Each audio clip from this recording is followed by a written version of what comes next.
All the academy students are here for one thing, to level up by hunting low-level demonized rats. And nobody expects much from Lin Luo. After all, he's just a low-rank healer everyone laughs at. But what nobody knows is that his abilities have completely mutated. His healing skills are broken in the most ridiculous way possible. Instead of restoring health, they now inflict horrifying diseases that can kill anything they touch. While everyone else is forming parties and struggling to take down rats one group at a time, Lin Luo is casually wiping them out solo. One after another, the monsters drop dead as he experiments with his new powers. At one point, a rat tries to ambush him from the bushes, only to have every scrap of flesh ripped from its body, leaving behind nothing but a skeleton. As he pushes deeper into the forest, he leaves behind a trail of corpses and racks up levels faster than anyone in his class. But just when he's about to move on, a group of guild members suddenly blocks his path. According to them, this hunting ground belongs to their guild, and nobody else is allowed to farm monsters here. Lin Luo doesn't argue. Instead, he simply smiles and steps aside to watch. The moment they engage the monsters, he secretly tests out a brand new skill. A brutal wave of stomach pain hits the guild members out of nowhere. They clutch their guts and collapse to the ground as Lin Luo curses them with explosive diarrhea. Their bodies can't handle the pressure. Some are literally sent flying, while others have their pants explode. The stench and pain become unbearable for them, and the monsters show absolutely no mercy. Within moments, the guild members are torn to pieces. Then Lin Luo casually strolls over, finishes off the remaining monsters, and claims every single drop of loot for himself. So how did a healer end up with powers this absurd in the first place? A new generation of students gathers in a large assembly hall for their own awakening ceremony. The atmosphere is tense as Instructor Li Yu calls our protagonist Lin Luo to the stage. As a transmigrator, the boy walks up with immense confidence, secretly believing he is the main character of this world. He expects to awaken a legendary combat class that will allow him to soar above his peers and start an era of dominance. When he finally touches the awakening crystal, a blinding eruption of light fills the room, leading the onlookers to assume he has successfully triggered a high-level combat profession. Unfortunately, the reality does not match the spectacle. As the light settles, a notification reveals that Lin Luo has awakened as a priest with a meager D rating. His expression of triumph instantly collapses into horror because he has been relegated to a support role typically associated with healing and dispelling status effects. To make matters worse, the other students begin to whisper and mock him, noting that healers are almost always female. This leads to them jokingly labeling him a male mama, which deeply irritates our hero. While some friends like Tang Cheng try to offer hollow comfort by saying healers are necessary for any team,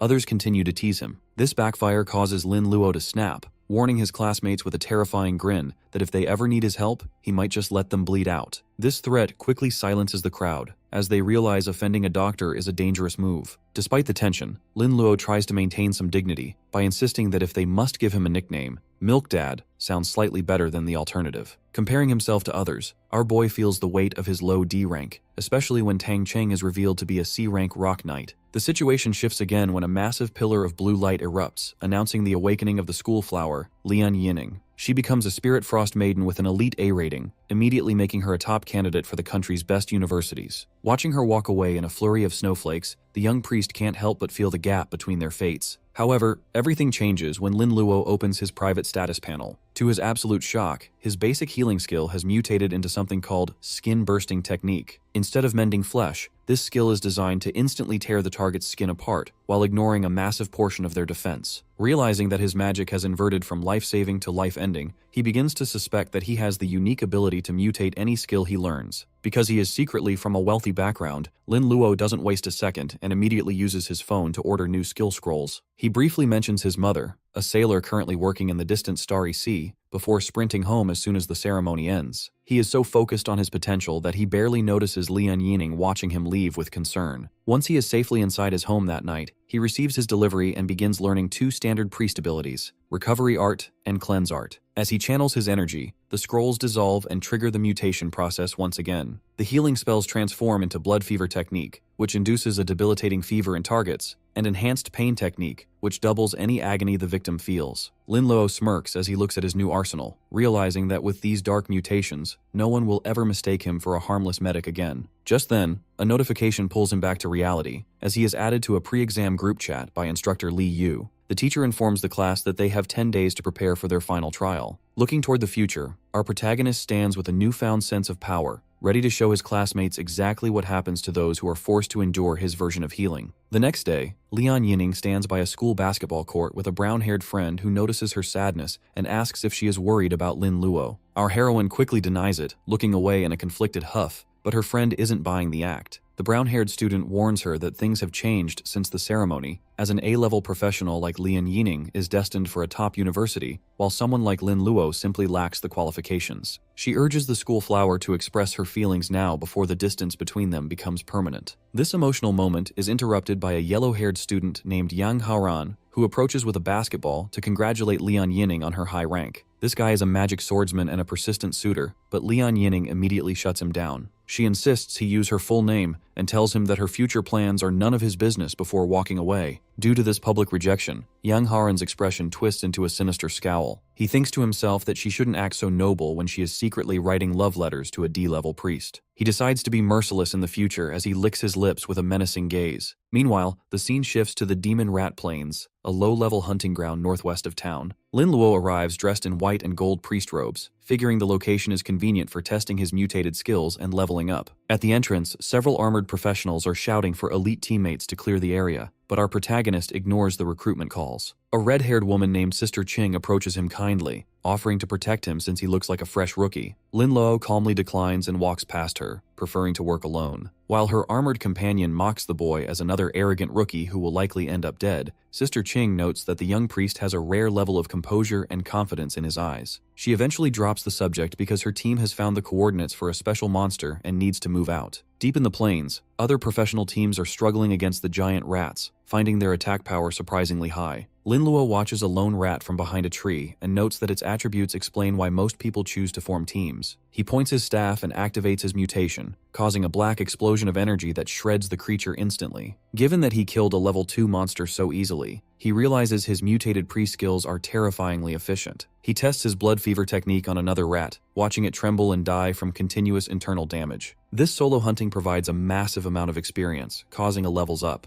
He opens his status panel to assign his new attribute points, and although his D rank doesn't give as many points as a high-level class, he pours everything into his mental stat to boost his casting power. He decides to test his third skill, the enhanced pain technique, on a rat in the bushes. When the purple energy rings appear, the rat seems unaffected and confuses our hero until he realizes that the spell only doubles existing pain. Since the rat wasn't hurt yet, there was nothing to amplify. The monster lunges at him, forcing Lin Luo to use his skin-shredding spell to blow the creature apart mid-air. He concludes that this specific debuff is best saved for durable bosses. Over the next 6 days, he continues his grind, repeatedly slaughtering level 10 rats until he hits level 10 himself. This milestone grants him a new skill point, but he discovers that derived skills on his skill tree are quite bizarre. One icon depicts a diseased stomach, which the system labels as acute gastroenteritis. Despite how underworld the skill sounds for a priest, our protagonist is intrigued and decides to try it. Suddenly, a massive shadow looms over him as a level 15 demonized giant rat leader appears, likely drawn out because Lin Luo killed so many of its subordinates. The boss lunges with its claws, but Lin Luo blocks the strike with his staff and retaliates with a defense-ignoring skin burst. He stacks his blood fever and pain-deepening techniques, causing the massive creature to writhe in agony. He realizes that while it would take 10 normal professionals to kill this boss, his mutated kit allows him to simply sit back and wait for it to die. However, his victory is interrupted by a group of men in purple robes. Their leader claims the Star Sea Guild has reserved all monsters in the area and threatens to attack Lin Luo if he doesn't leave. Instead of backing down, our protagonist stands there with a smile. As the fight with the rat leader nears its end, Lin Luo finds a spot on a nearby rock to relax. He casually watches from the sidelines while the Shanghai Union professionals take over the battle. These guild members are visibly struggling, shouting warnings to one another about the dangers of the boss even when its health is low. The captain and a bald teammate notice the boy sitting nearby, and although they are annoyed by his presence, they assume he is just a sensible rookie who decided to stay out of the way. When our hero notices them looking, he simply offers a smug peace sign, which only further irritates the captain. Given that the Union is a powerful organization, the captain assumes no one would be foolish enough to interfere with them, so he refocuses his team on resisting the monster's next attack. Everything changes when a guild member with an afro suddenly freezes in place. His face twists in agony as he clutches his stomach, complaining that he can no longer hold back a sudden, intense biological urge. This leads to a massive, explosive eruption from the back of his pants that actually launches him forward with force. The surrounding teammates are thrown into a panic, shielding their eyes and noses from the horrific sight and smell. As the bald man and a female professional start feeling the same stomach pains, the captain realizes they are being hit by something far worse than a gas bomb.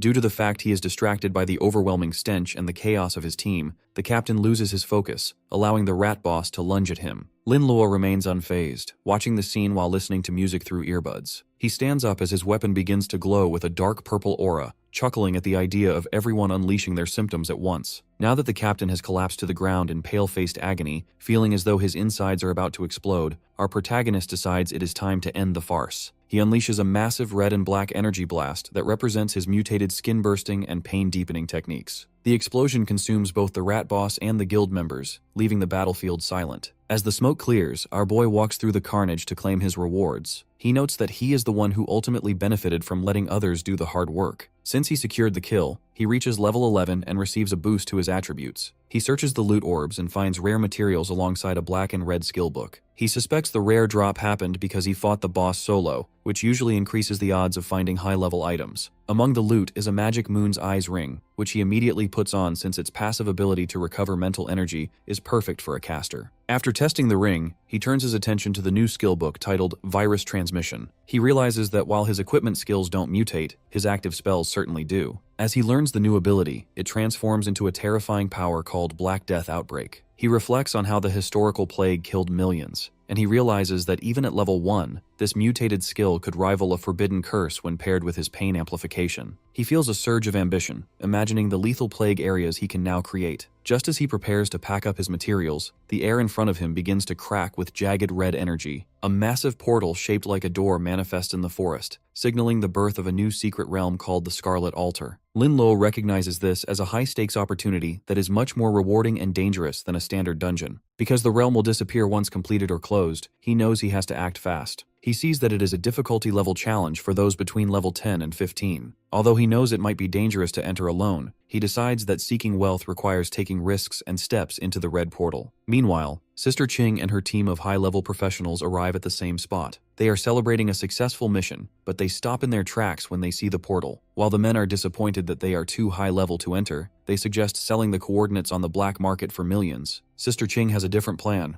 wanting to gift the secret realm to her niece who recently reached level 10. However, they realize with surprise that the portal is already active, meaning someone has already entered. Inside the realm, the protagonist finds himself in a dark cave filled with red altars and blue-skinned lizardmen. The system tasks him with clearing all monsters and destroying the altars. He analyzes the lizardmen and realizes they are much stronger than the rats he faced earlier, possessing high health and strength. As they have a keen sense of smell, the monsters detect him almost immediately and charge with their hammers. Lin Luo quickly casts skin bursting and acute gastroenteritis, causing the monsters to swell and leak fluid. However, the cave is poorly ventilated, and the resulting stench is so foul that our hero nearly gags. He realizes that using gastroenteritis in an enclosed space is a mistake, as he might end up suffocating himself. Determined to adapt, he readies his staff to test a different approach for the rest of the cave. Outside the red portal, Sister Ching stands with a double row of masked bodyguards who remain at rigid attention. Since she wants to help her niece progress, Sister Ching encourages Lian Yining to enter the secret realm as a birthday gift. The young girl arrives wearing her school tracksuit and carrying a small white fluorescent cat she found in the forest, which she believes will make a great healing pet. Sister Ching explains that she has specifically chosen these level 15 bodyguards to ensure a safe and profitable run.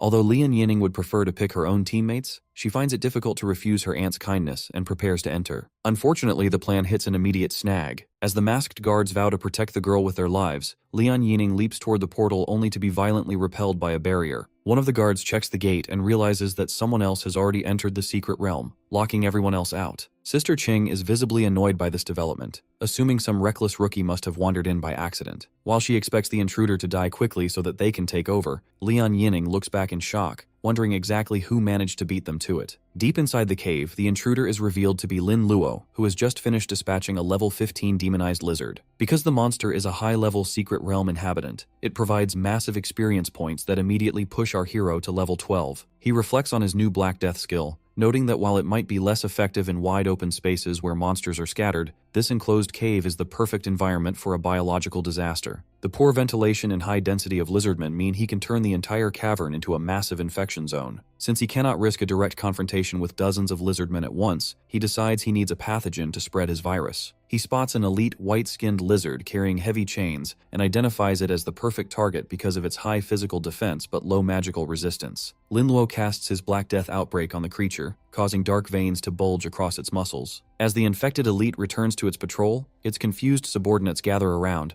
unaware that they are being exposed to a lethal plague. Our boy watches from the shadows as the virus spreads exponentially through the crowd, noting that the monster's lack of hygiene makes the transmission even easier. Now that he senses the infection has reached every corner of the cave, he decides the hour has arrived. He raises his staff and triggers a massive explosion that causes every infected monster to erupt in a blinding flash of energy. The cave is instantly filled with notifications of lizardmen dying, and the sheer volume of experience causes Lin Luo to level up 6 times in a row, reaching level 16. He is thrilled by the efficiency of his mutated kit, realizing that clearing an untouched secret realm solo is giving him a massive advantage. As he approaches the stone altar to finish the mission, he encounters a large lizard priest. He initially mistakes it for a survivor, but he quickly realizes he is facing a Silver Lord boss known as the Scarlet Lizard Priest. Because the boss is already wounded and attempting to cast a healing spell, Lin Luo decides to be merciless. He unleashes a rapid-fire sequence of his most painful mutations, including skin bursting, blood fever, and acute gastroenteritis. The boss is overwhelmed by the combined agony and collapses to its knees, gasping for air. Just as our protagonist prepares to destroy the altar and finish the job, a terrifying change occurs. A geyser of dark energy erupts from the fallen boss, and the spirits of the dead lizardmen begin to fly back toward the corpse. These ghostly forms fuse with the body, causing it to grow and mutate into a much more powerful entity. The resulting creature, a rampage mutation white lizard priest, stands before him with a massive increase in health and strength. Lin Luo watches the update with a grim expression,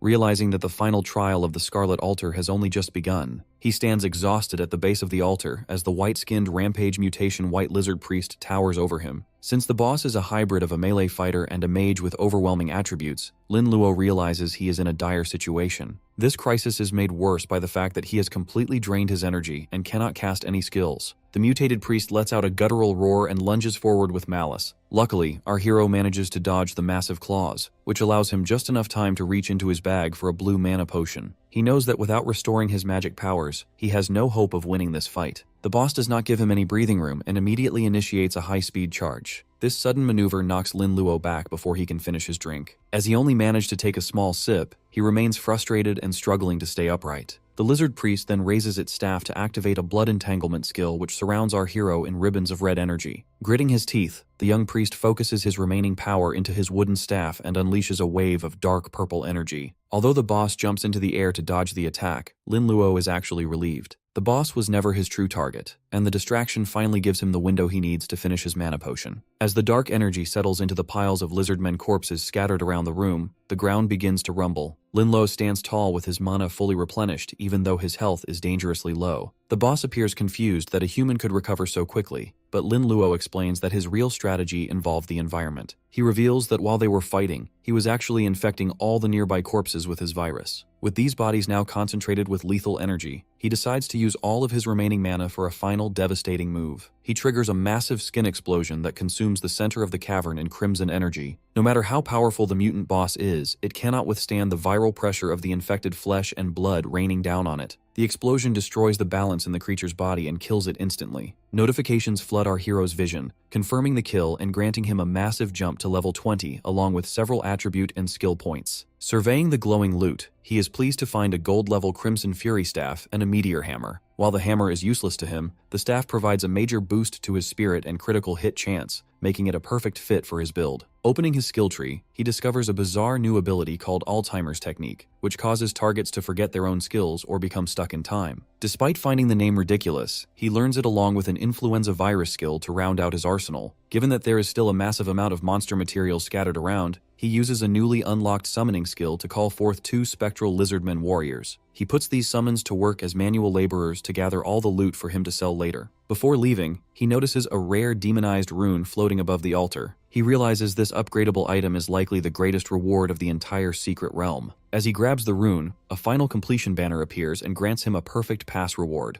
This massive windfall includes 100,000 experience points, 10,000 gold coins, and a resurrection cross. Following this huge experience boost, he levels up 4 more times to reach level 24. Outside the portal, Sister Qing and Lian Yining are waiting with their guards. When the portal ripples, the guards assume a failed team is retreating, but they are stunned when only one battered person walks out. Sister Qing initially feels pity for him, assuming his entire team must have died inside, and she tries to offer him some hollow words of comfort about being strong. Lian Yining rushes forward in total disbelief and asks what happened to his teammates. Lin Luo calmly explains that he was hunting solo, which causes the guards to whisper that he must be a liar or a braggart trying to deceive the young lady. Lin Luo ignores the skepticism and begins walking away to focus on trading his new items for money. Lian Yining chases after him while the guards continue to doubt his story. However, the situation changes instantly when the red portal begins to shrink. Sister Qing watches in total shock as the secret realm vanishes entirely. She finally realizes that the entrance only disappears once a realm is fully cleared, proving that the young priest actually conquered the entire challenge all by himself. In a forest clearing, Lian Yining runs to catch up with Lin Luo as he tries to walk away. She urgently calls out for him to wait and explains that while her aunt's bodyguards are skeptical, she fully believes in his abilities and knows he is telling the truth about clearing the realm alone. Our boy stops and turns but remains characteristically indifferent, noting that the opinions of others simply do not matter to him. Relieved by his calm reaction, the school flower takes a chance and asks if he will form a team with her for the upcoming exam competition. Since each exam consists of both individual arena fights and team raids, the stakes are incredibly high. Groups of 3 are tasked with clearing as many floors of a trial tower as possible to determine their ranking and eligibility for prestigious colleges and special awards. Lin Luo remains skeptical and points out that as a lowly D-rank priest, he is a poor choice compared to other elite professionals. However, Lian Yining pleads with him, insisting that she only wants to team up with someone she actually knows and trusts. Finding it difficult to refuse such a direct invitation, the boy finally agrees to the partnership. Later that evening, the scene shifts to the interior of Lin Luo's home, where he is relaxing on his couch. Having sold off the excess equipment from his recent raid and collected gold from monsters, he has accumulated a massive fortune of over 50,000 gold coins. Due to the favorable exchange rate, this translates to over 500,000 yuan, which is more than his mother earns in an entire year. This realization highlights the staggering wealth and power gap that comes with being a professional. The quiet moment is interrupted when Tang Cheng bursts through the front door in a panic, worried that his friend had disappeared or lost his temper after the awakening ceremony. To quiet his energetic friend, Lin Luo points to a heavy metal chest on the floor containing a bronze-level beast sword and armor. Tang Cheng is shocked by the expensive gifts and jokingly offers to call Lin Luo his father in exchange for the gear. After pushing his friend away and rejecting the new nickname, our protagonist tells him to get ready so they can team up and aim for the top 10 colleges in the country. Meanwhile, a tense confrontation unfolds at the Lian family estate between Lian Yining and her father. The father is furious that his daughter refused a guaranteed victory by rejecting a team invitation from the Dongfang family's S-rank heir. When she defends her choice by claiming Lin Luo is an amazing professional who cleared a secret realm solo, her father dismisses the story as a childish lie, believing it is impossible for a D-rank priest to achieve such a feat. Luckily, Sister Qing intervenes and confirms that she witnessed the boy's power with her own eyes. Although he is frustrated, the father eventually relents and tells them to do whatever they want. The story moves to the day of the exam at the base of the massive trial tower, a structure that spirals into the sky over a giant waterfall. A reporter named Bing Bing explains to a live audience that this tower is a gift from God with 999 floors, and legend says anyone reaching the 1,000th floor will become a deity. While most geniuses only dream of reaching the 20th floor, the leaderboard is currently dominated by S-rank professionals like Murong Xuehen the Angel and Dongfang He the Dragon Rider. In the crowded square, Tang Cheng is visibly nervous and asks about their mystery third teammate, fearing they will be easy targets for monsters. His worries vanish when Lian Yining appears through the crowd to join them, leaving him stunned that they secured the prettiest and most talented girl in class. Nearby, Dongfang He watches from a balcony with a cold gaze, bitter over the rejection he suffered. He summons a yellow-haired student named Yang Haoran and forces him to join his team. As Yang Haoran is an A-rank magic swordsman, he is a perfect fit, though he is forced to abandon his previous teammates to serve the arrogant young master. Dongfang, he expresses his disdain for Lian Yining's short-sightedness and reveals that the only woman he truly respects is Murong Xuehen, the daughter of the prestigious Murong family. At the tower entrance, Murong Xuehen notices the odd trio of Lin Luo and his friends, but decides to focus on her own goal. She isn't just looking for a high rank, she is determined to win the world's marvelous artifact that serves as the ultimate prize for the winner. Suddenly, a massive pillar of light signals the start of the exam and teleports the students inside. Lin Luo and his team find themselves in a dark, rocky world. As a pack of demonic dogs charges from the shadows, Lin Luo prepares to finally unleash his mutated powers. However, Lian Yining quickly transforms into her Spirit Frost Maiden form. She releases a massive ice attack. By instantly freezing the entire horde into crystal, she tells our protagonist to stay back so she can protect him. This leaves the young priest standing behind her with his staff, feeling slightly disappointed that his big moment was stolen before it could even begin.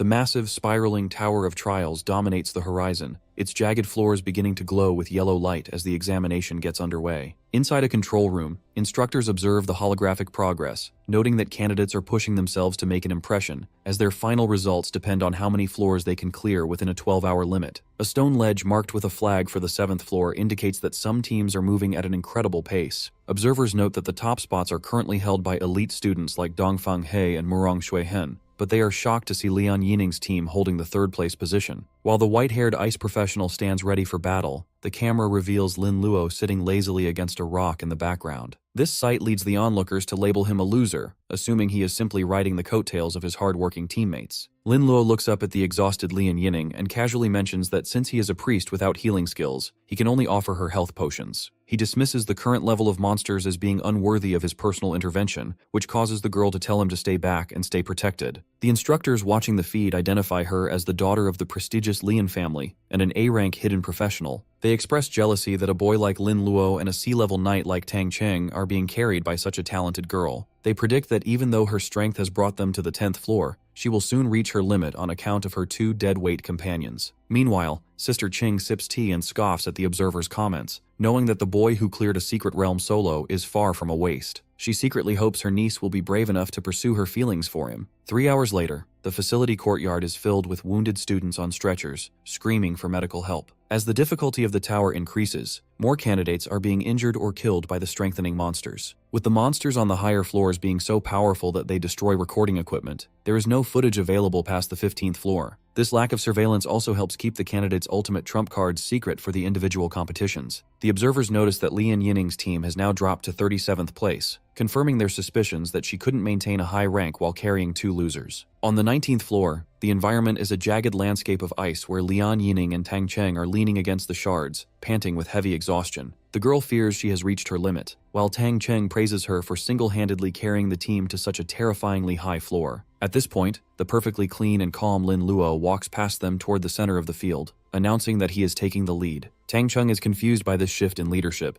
but Lian Yining tells him to check Lin Luo's information panel. The knight is shocked to discover that Lin Luo is actually level 26, a level so high it breaks the records of all current candidates. When Tang Cheng asks if he truly cleared the secret realm alone, the priest simply points to the expensive gear he provided for his friend as proof. Lin Luo identifies a frozen monster and asks the Ice Maiden if she can unfreeze it. He explains his strategy that given monsters live in packs, a terrified survivor will run back to fetch reinforcements. Our protagonist smiles confidently, telling his teammates to prepare for a massive level up. Once the brown-skinned creature is released, it roars in confusion and sprints away. However, the ground soon begins to tremble, but it isn't just the returning reinforcements. A massive horde of dozens of monsters, including goblins, charges over the hills toward them. Tang Xing notes that they had already cleared the surrounding area, so these monsters shouldn't be here. Lin Luo looks toward a distant cliff and spots 3 malicious silhouettes who have intentionally lured the monsters there to sabotage their competition. As a monster lunges at the overwhelmed school flower, a massive explosion of energy suddenly erupts to protect her. Lin Luo stands forward, having invoked a summoning skill that brings forth multiple red-skinned lizardmen. He points his staff and commands his warriors to charge, leading the lizardmen to tear through the enemy horde with ease. While his friends watch in awe, assuming this is an equipment-based skill, he holds his staff as a dark red aura explodes around him, and he triggers his Black Death outbreak. A massive white dome of energy expands from his weapon and consumes the entire area, causing dozens of monsters to instantly disintegrate into black dust. As experience notifications flood the screen,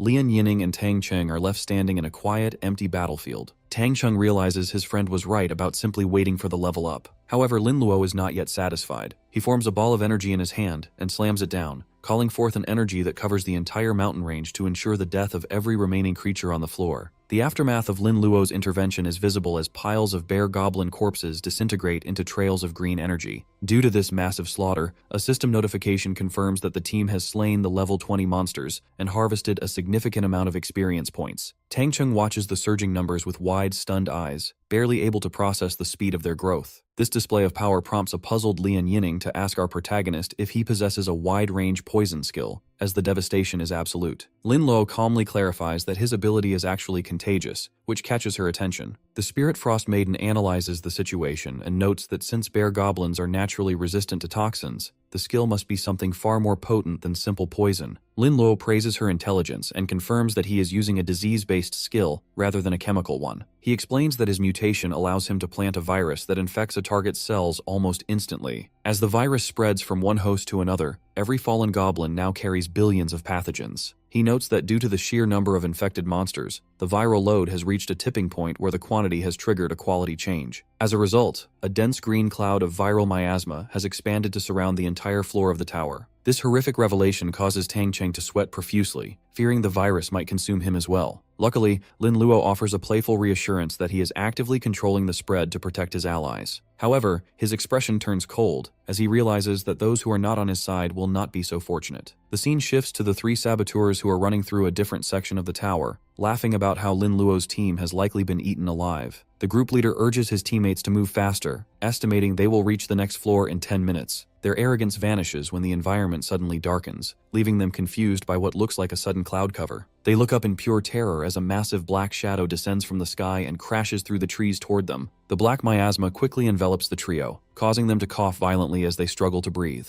With veins appearing on her skin, the female student screams in agony from a sudden, crushing headache. The leader collapses to the ground as the Black Death takes hold, realizing he must quit the trial immediately to avoid dying from the infection. Outside the tower, a group of instructors discusses the potential of this year's candidates. A high-ranking bald instructor notes that while the previous city record was 26 floors, the presence of 4 S-level professionals this year might push the limit to the 28th floor. The officials express a desperate hope for this new generation to grow quickly, given the increasing violence of monsters in distant territories and the recent death of a legendary senior professional. They discuss the decision to offer a rare world object as the first-place prize, clarifying that while it is a generous reward, the item is actually damaged and currently useless to high-level professionals. The conversation is interrupted when the bald instructor notices an eerie yellow and orange glow emanating from the 19th floor. He realizes something is wrong as a massive amount of poisonous fog begins to leak from that specific level. At the tower exit, several students are teleported out in a state of collapse, screaming for medical help as their antidotes are failing to stop a mysterious affliction. A medic examines the refugees and confirms they all fled from the 19th floor. While a female official is confused since the nearest poisonous monsters should be on the 26th floor, the medic points out that the symptoms do not match standard poisoning.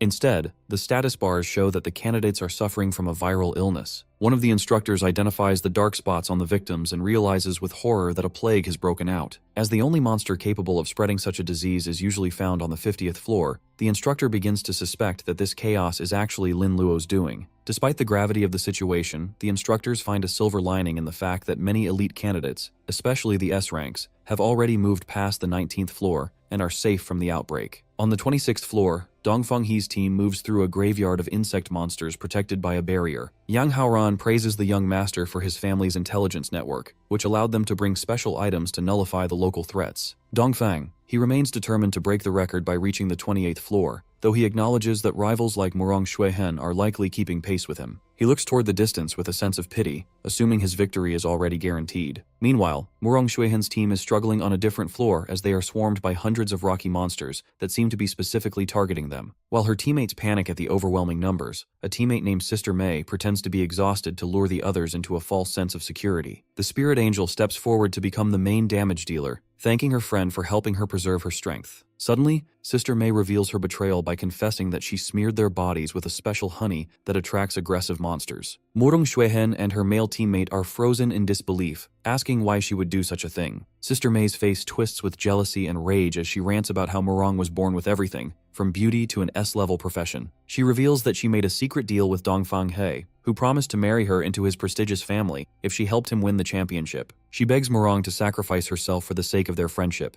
convinced that this is her only chance to finally win something. Although the male teammate shouts at her for the betrayal, Sister May refuses to listen, claiming that any warnings about Dong Fenghe's deception are just lies born of jealousy. Murong Xuehen looks at her former friend with a mix of pity and stoicism before deciding her next move. Instead of trying to force her way through the horde, she prepares to exit the tower, recognizing they have already qualified for the individual competitions. She stands tall with her divine wings, determined to take the throne back from Dongfang He during the final matches. After successfully clearing the lower levels, our trio stands before the rocky entrance to the 20th floor, which looks like a massive, gaping mouth with purple eyes. Tang Chung is visibly excited since being with Lin Luo has made the climb effortless, allowing them to harvest experience points at an incredible rate. Lin Luo remains calm and reminds his friend that the real work is yet to begin, suggesting they move directly to the next level before the monsters even have a chance to respawn. This confidence leads Tang Cheng to joke about easily reaching the 50th floor just for fun. However, Lian Yining is more analytical and notes that while these skills are efficient, they must have a limit, likely related to magic power or the high magic defense of stronger monsters on higher floors. Our protagonist agrees with her assessment, clarifying that his abilities are specialized for enclosed spaces like secret realms where monsters are crowded together. He admits that in open areas with high air circulation, the effectiveness of his viral spread is significantly reduced. This leads the schoolflower to bring up another concern regarding the collateral damage of his wide-range skills. As the plague spreads so far, other candidates are being caught in the crossfire, which might ruin their results and cause them to resent the team. Tang Cheng tries to brush this off as self-defense, but the priest simply smiles and asks why he should care about offending others. He explains his philosophy that in a world of constant struggle, one must fight to survive. And if professionals cannot handle a minor setback like this, they have no hope of standing against actual monsters or aliens. This bold stance inspires his teammates, who both vow to stand by his side as they step through the portal to the next level. The team arrives on the 20th floor, a tropical plain filled with palm trees and reptilian beasts. To get things moving, boulders suddenly rain down from the sky as Tang Cheng uses a fallout technique to draw aggro. He acts completely deranged and aggressive, even gesturing rudely at the monsters to ensure they focus all their rage on him. This causes a massive swarm of flying insects and ground dwellers to chase him back toward the group. While sprinting for his life, Tang Cheng begs for the virus to be released, while Lin Luo jokingly remarks that his new equipment is so tough that any monster swallowing him would probably end up constipated. When a beast finally lunges at the boy, Lian Yining steps in with a blue ice barrier, using her frost magic to slice through the air and protect him. She is determined to let no one harm her friend as a massive army of monsters charges from the horizon. With total indifference, Lin Luo finally raises his staff and triggers a towering pillar of black energy known as the Black Death Outbreak, which obliterates everything in its path. Outside the tower, the atmosphere is tense as officials monitor the leaderboard.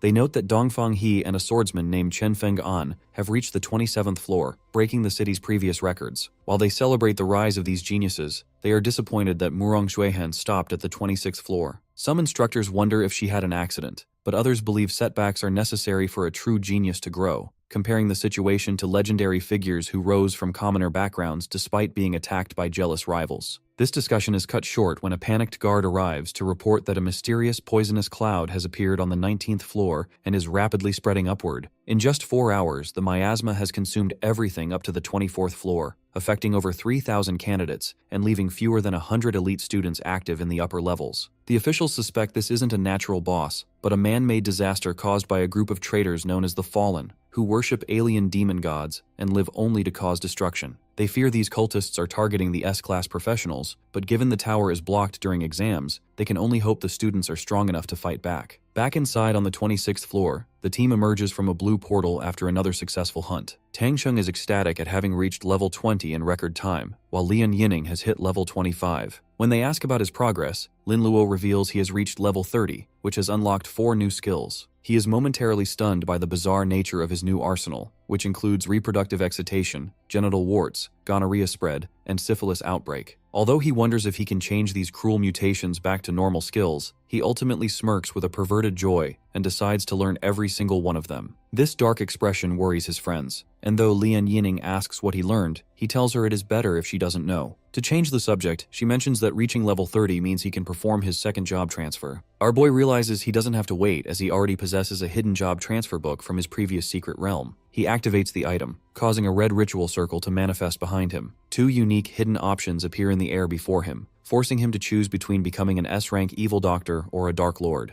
The first is for the Dark Lord, an undead-themed profession that promises immense power, but carries the heavy cost of turning him into a skeleton and permanently ruining his charisma. Lin Luo quickly rejects this option as he isn't comfortable with losing his human appearance and feels it doesn't align with his current skill set. Luckily, the second card reveals the Evil Doctor class, which excites him immediately. This profession focuses on non-responsible surgeries that cause random disabilities or organ transplants in others. He finds this incredibly appealing as he gets to experience the thrill of a blind box, where he has all the fun while his enemies bear the consequences. Upon choosing to become an evil doctor, a system notification confirms the job transfer and assigns Lin Luo a unique hidden quest called Silver Heart. To complete this mission, he is required to kill a silver-level humanoid boss and claim its heart within a 1-month time limit. Realizing the weight of this task, Lin Luo stands with his teammates near a portal and explains that they must now go their separate ways. Both Lian Yining and Tang Cheng are shocked and immediately offer their help, but Lin Luo declines. He points out that finding a silver humanoid boss in the wild is nearly impossible since powerful guilds usually snatch them up, making the boss on the 30th floor of the tower his only viable target. He insists on going alone given that he believes a 3-person team is too big of a target for such a dangerous floor, and he doesn't want to be responsible for their safety during such a high-stakes fight. Tang Cheng accepts the decision, noting that they have already made a fortune by reaching the 26th floor thanks to Lin Luo's help. However, as our hero turns to leave, Lian Yining stops him by grabbing his hand. She insists that he take her stand-in puppet, a rare one-time item that can absorb a lethal blow. Although Lin Luo initially refuses as he knows her family gave it to her to save her own life, the school flower looks at him with a flushed face and tells him his safety is the most important thing to her as a friend. She nearly confesses her romantic feelings in the heat of the moment, but stops herself, quickly urging Tang Cheng to teleport out with her before things get more awkward. Left alone, the young priest reflects on the weight of her gift while preparing for his solo climb. The scene shifts to the 27th floor, which has become a nightmare of skeletal hellhounds. A group of students led by Yang Haran is struggling to survive the elite swarm and fears they will be killed if they don't find a way out. This desperation leads to a chance meeting with Dongfang He and another student named Pan Chen. Despite being rivals, they agree to cooperate to preserve their strength as they head toward the exit at Lava Lake. The combined team unleashes a massive display of magic and sword skills to carve a path through the hounds. When they reach the edge of the pit, a massive hellhound king erupts from the lava, snarling with rage. Yang Haoran recoils in terror, wondering why the boss woke up early. Pan Chen realizes the boss was drawn out by Dongfang He's dragon pet, which shares the same fire attribute and looks like a perfect snack for the evolving king. Rather than fleeing, the 2 elite students leap into the air to engage the beast in a massive explosion of lightning and fire. Back outside the tower, Lian Yining is in a daze after touching Lin Luo's hand, feeling her heart race with excitement. Tang Cheng notices her blushing and decides to tease her, officially calling her sister-in-law. When she protests, Tang Cheng reveals that he found the love letter she wrote to Lin Luo years ago hidden deep in a drawer at his house. He explains that back then, Lin Luo was struggling with strange thoughts about going back to another world and dreaming, which prevented him from responding to her. Hearing this, the Ice Maiden realizes why Lin Luo took a long vacation that year and feels a deeper connection to his past. Their conversation is interrupted when they see the bloodied and exhausted Yang Haoran exiting the tower. When the yellow-haired student tries to approach Lian Yining with concern, Tang Cheng furiously blocks his path. The knight tells him to get lost and stay away from his sister-in-law, leaving Yang Haoran completely stunned by the implication that the school flower is now taken. Tang Cheng decides it is best to avoid the confrontation and urges Lian Yining to move toward a waiting area for Lin Luo. This dismissive attitude causes Yang Haoran's face to contort with rage as he demands to know exactly when the girl became family to a D-rank professional. Tang Cheng mocks the angry student by pointing out how obvious their close relationship is, while Lian Yining turns away shyly before warning Yang Haoran that she will take action if he continues to scream. As the duo walks away, the antagonist seethes in the plaza, unable to accept that a priest he considers trash has earned the girl's respect, while his own presence only makes her angry. Driven by frustration and arrogance, Yang Haoran points an accusing finger and shouts that a D-rank healer could never compare to him. This insult forces Lian Yining to place an ice blade against his neck while Tang Cheng aggressively grabs his wrist. The knight challenges Yang Haoran to open his eyes and look at the leaderboard, which reveals that Lin Luo is currently on the 27th floor. This sight causes the arrogant student to tremble in disbelief, as he cannot fathom how a priest could reach such a high floor alone,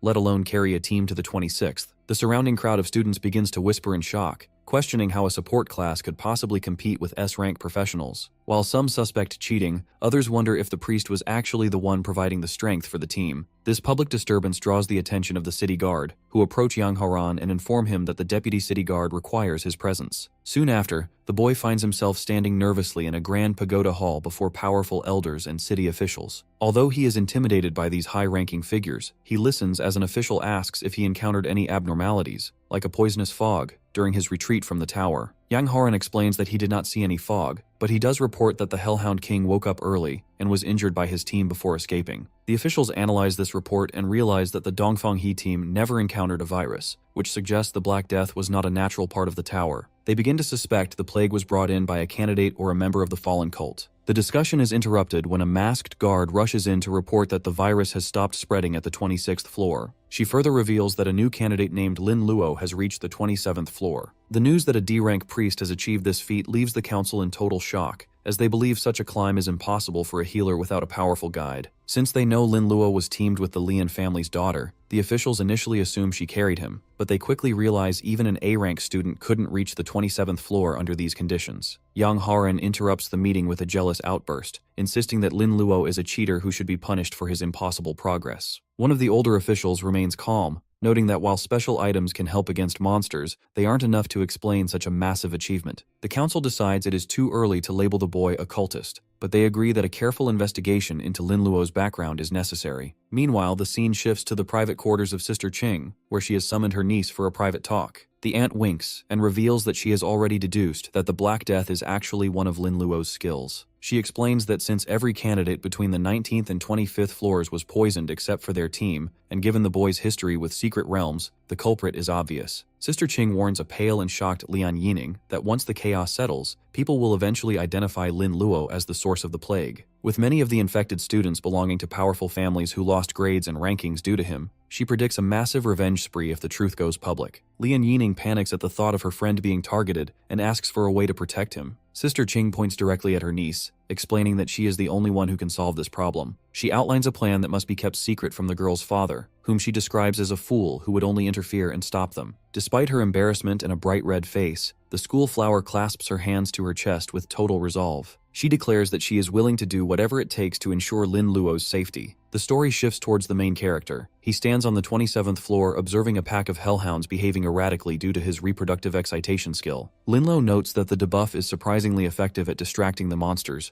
but the bizarre scene is suddenly interrupted by a massive fire geyser. From the flames, the dark-skinned Hellhound King emerges with a ferocious roar, leaving our hero surprised since the boss typically remains dormant. Upon closer inspection, he notices red gashes and deep injuries covering the monster's body. He realizes the Hellhound King was likely beaten by a previous team and retreated to the lava lake to recover, only to now take its frustration out on him. Lin Luo remains confident and raises his staff as green energy surround it, deciding that he will gladly finish off a boss that is already in a weakened state. As the monster gathers a red magical charge in its mouth for a powerful attack, our boy intervenes by casting Alzheimer's disease. This energy strikes the creature's head and causes the magical attack to fizzle out into smoke. As this specific mutation causes targets to forget their skills, it triggers a magical backlash that leaves the king vulnerable. Determined to kill the beast while it is weak, Lin Luo unleashes a sequence of multiple strikes including skin explosion, blood fever, and pain intensification. He notes that this specific combination of agony is a special package reserved for bosses. The Hellhound King screams as its skin cracks and its body is consumed by the mutations, but despite the heavy damage, it manages to let out a weak snarl. To our hero's surprise, the monster suddenly turns and leaps away in an attempt to flee. He initially thinks the dog is entering a berserker state but quickly realizes he has been tricked by a sneaky animal pretending to go berserk just to run away. Lin Luo refuses to let his prey escape and fires a stream of dark purple energy to trigger mental confusion. Once the energy hits, the Hellhound King becomes dazed and mentally disturbed, causing it to lose its authority over its pack. The surrounding smaller hellhounds become confused and then aggressive, lunging at their own leader and tearing it apart in a massive explosion of fire. With the boss defeated, a system notification confirms that Lin Luo has reached level 31 and earned significant experience along with new attribute and skill points. He surveys the loot, finding valuable magic crystals, a flame shield scroll, and a silver-level burning dagger. He is pleased with the haul and suspects he might be the first to kill this boss, since its tendency to run away makes it a difficult target for most. Looking up at the fire-filled sky, our hero realizes there are only 2 hours left before the exam ends. He sets his sights on a distant portal, knowing he must reach the 30th floor immediately to complete his job change mission. Meanwhile, the scene shifts to a luxury hotel room where Murong Shuihen is informed by her assistant that her former teammate Li Mei has disappeared. She is not surprised and labels the girl a fool for her betrayal. Due to this disloyalty, she orders her assistant to ruin Li Mei's family financially and exile them from the city within 3 days. When the assistant offers an update on the tower rankings, Murong initially dismisses it, assuming Dongfang He is in the lead as usual. However, she is stunned to learn that a D-rank priest named Lin Luo is currently on the 28th floor alongside the top S-rank heirs. She remembers seeing him with Lian Yining and quickly connects the dots regarding the mysterious poisonous fog that appeared in the tower. She suspects the virus was actually Lin Luo's doing and reflects on Lian Yining's kind nature, realizing the girl must have seen great potential in the boy. While the assistant wonders if the priest is a serious threat,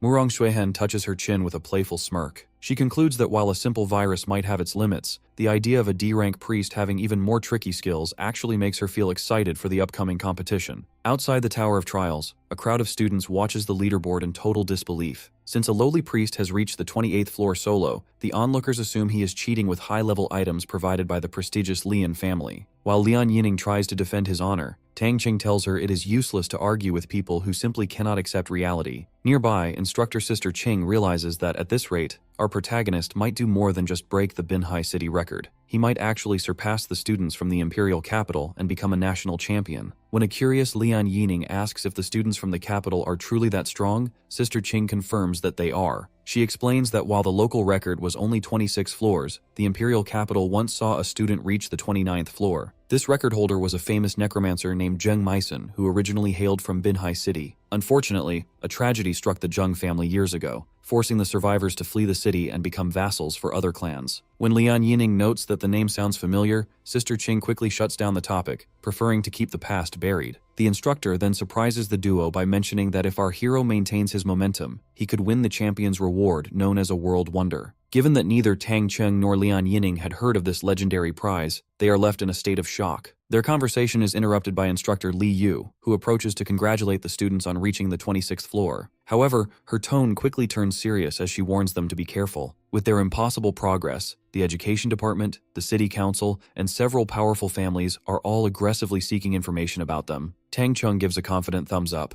explaining that Lin Luo already planned for this and told his teammates to blame everything on him. Inside the tower, the environment on the 28th floor has shifted into a rugged mountain range filled with level 40 harpies and level 42 bloodthirsty willow trees. Dongfang. He is crouched on the ground, covered in dirt and wounds. He is breathing heavily as the monsters here are far more difficult than he anticipated, and his dragon pet was nearly killed in the struggle. Despite his exhaustion, his stubborn pride pushes him forward. He vows to surpass the record set by Zheng Meisen to prove that the Dongfang family is the best in the world. As he crawls toward the territory of the ice toads, a blonde harpy spots him and prepares to attack. Strangely, the harpy suddenly stops midair and turns its attention toward something else in the distance. Dongfang. He is confused, wondering if another person has been found. When he looks through the trees, he sees a harpy pinned to the ground, and multiple others being restrained by the red tentacles of the bloodthirsty willow trees. He initially assumes the monsters are fighting each other, but upon closer inspection, the scene looks far more disturbing. The harpies are gagged and tied up by the vines in a way that looks like a group perversion game rather than a battle. Lin Luo then walks calmly into the frame, his white robes completely untouched by the chaos. Watching from behind a rock, Dongfang. He realizes that this candidate is likely the one responsible for the bizarre scene. Our guy looks at the monsters with a casual expression, noting that his reproductive excitation skill is even more terrifying than he thought since it works across different species. Although he would like to stay in farm experience while the monsters are distracted, he realizes he is running out of time and needs to reach the next floor. Seeing the priest move forward, Dongfang He's face turns murderous. He cannot understand how a support class could have such twisted control techniques and assumes Lin Luo must have a rare hidden profession. Driven by a desperate need to win, the young master decides he cannot let our boy advance. He prepares to force his injured dragon pet into one last stand, convinced that he must be the champion at any cost. The scene then shifts to a frozen mountain range where level 43 ice-poisoned toads gather around a lake. Lin Luo stands at the edge of the water, shivering as the temperature drops to 100 degrees. Since entering the water rashly would mean freezing to death, he realizes he needs a way to resist the cold. As priests are technically mages, he decides to use the Flame Shield skill scroll he looted from the Hellhound King. As he prepares to learn the defensive spell, he can't help but wonder exactly what kind of dark mutation this fire magic will turn into. The process triggers a dark mutation that grants him the Penicillin Phage antibody shield. As this skill is a passive mutant ability, it begins to devour the elemental power of the sub-zero environment, generating permanent cold antibodies for his body. This immediate adaptation causes Lin Luo to feel the biting chill fade away, making him realize that he can now survive extreme conditions like magma pools or acid seas. While he runs across the frozen landscape toward the next floor, Dongfang. He remains hidden behind him, struggling to breathe in the intense cold. Given that he does not have Lin Luo's unique resistance, he is forced to rely on expensive flamestones just to keep his body temperature stable. Watching our hero march through the snow without effort causes Dongfang He to feel a surge of desperate rage. To regain his advantage, he turns to his red baby dragon and forces it to swallow a green elixir. This medicine is designed to double the creature's strength by burning its blood, though it carries the heavy cost of draining the dragon's life essence. Driven by a ruthless need to be the sole champion, the young master commands his pet to launch a lethal sneak attack. As the dragon lunges through the air, Lin Luo stops in his tracks, surprised to see a dragon in a territory that should only contain ice toads. He quickly identifies the creature as the pet of the famous candidate Dongfang He, but since he has no personal grudge against the guy, he is confused as to why he is being targeted. Luckily, Lin Luo does not waste time overthinking the situation and immediately materializes several lizardman warriors to meet the threat. Although the dragon's claws easily tear through the summons in a massive eruption of fire, the sacrifice of the warriors provides Lin Luo with enough time to observe the creature's high defenses. He attempts to retaliate with a skin explosion, but realizing the dragon is too sturdy for a quick kill, he decides on a more tactical approach. Our protagonist channels a dark energy through his staff to trigger mental confusion, striking the dragon directly in the head. This causes the pet to become dazed and disturbed, leading it to lose its sense of direction and fly straight back toward its master, Dongfang. He is left in total shock when his own pet crashes into the rocks right in front of him. While he tries to shout commands to help the dragon recover its senses, Lin Luo takes a position on a high cliff to look down at his attacker. Seeing that the dragon's high resistance allows it to snap out of the confusion quickly, our boy decides to shift his focus away from the pet and deal with the master directly. He suddenly disappears from the cliffside and reappears right behind Dongfang He, catching the young master completely off guard. Although he is startled, he mocks the priest for engaging in close-range combat and vows that coming to this floor will be the last mistake of Lin Luo's life. To end the fight, the Dragon Knight winds up a powerful punch causing shards of ice to erupt everywhere. He then leaps into the air and wraps himself in a yellow energy, launching a signature strike that consumes the entire area in a gargantuan blast. Believing he has vaporized his rival, Dongfang, he stands over the charred earth and laughs manically, boasting that no hidden profession can ever hope to compete with his elite class. However, his triumph instantly turns to terror as Lin Luo appears behind him, completely unscathed. Our hero's calm question about the dragon leaves the young master frozen,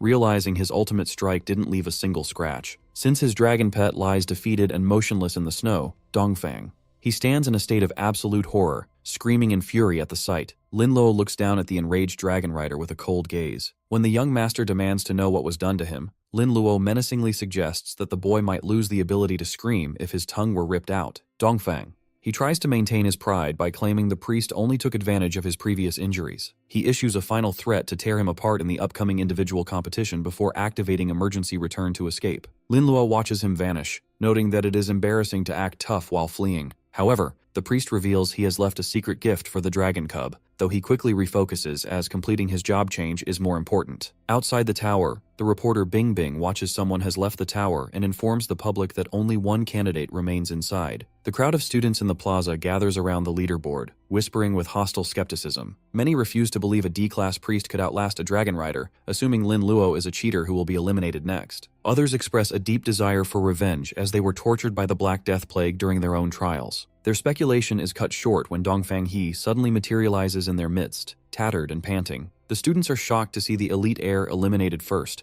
but their confusion turns to disgust as they notice something wrong with his dragon. The red dragon appears extremely nauseous and suddenly releases a massive, foul geyser of green liquid over the entire crowd. Due to this disgusting eruption, the surrounding students are drenched in stinging slime and forced to beg for respirators to survive the intense stench. Dongfang He is left in a state of pure, horrified humiliation, realizing that Lin Luo must have sabotaged his pet. He vows to get his revenge tomorrow while struggling not to vomit himself. Meanwhile, at the Dongfang family residence, the patriarch Daizong meets with an arrogant ancestor who is certain that no one can challenge the young master for the top rank. When Daizong mentions that a D-level priest is still in the tower, the ancestor dismisses the news as secretive tactics and mocks Daizong's own A-rank potential. This lecture is interrupted by a beep from a watch, which delivers the shocking notification that the heir has been eliminated and publicly embarrassed by his dragon stench. Both men are left pale and stunned by the news of this unprecedented failure. Back on the 28th floor, Lin Luo encounters a level 43 ice poison toad known for its ability to self-destruct.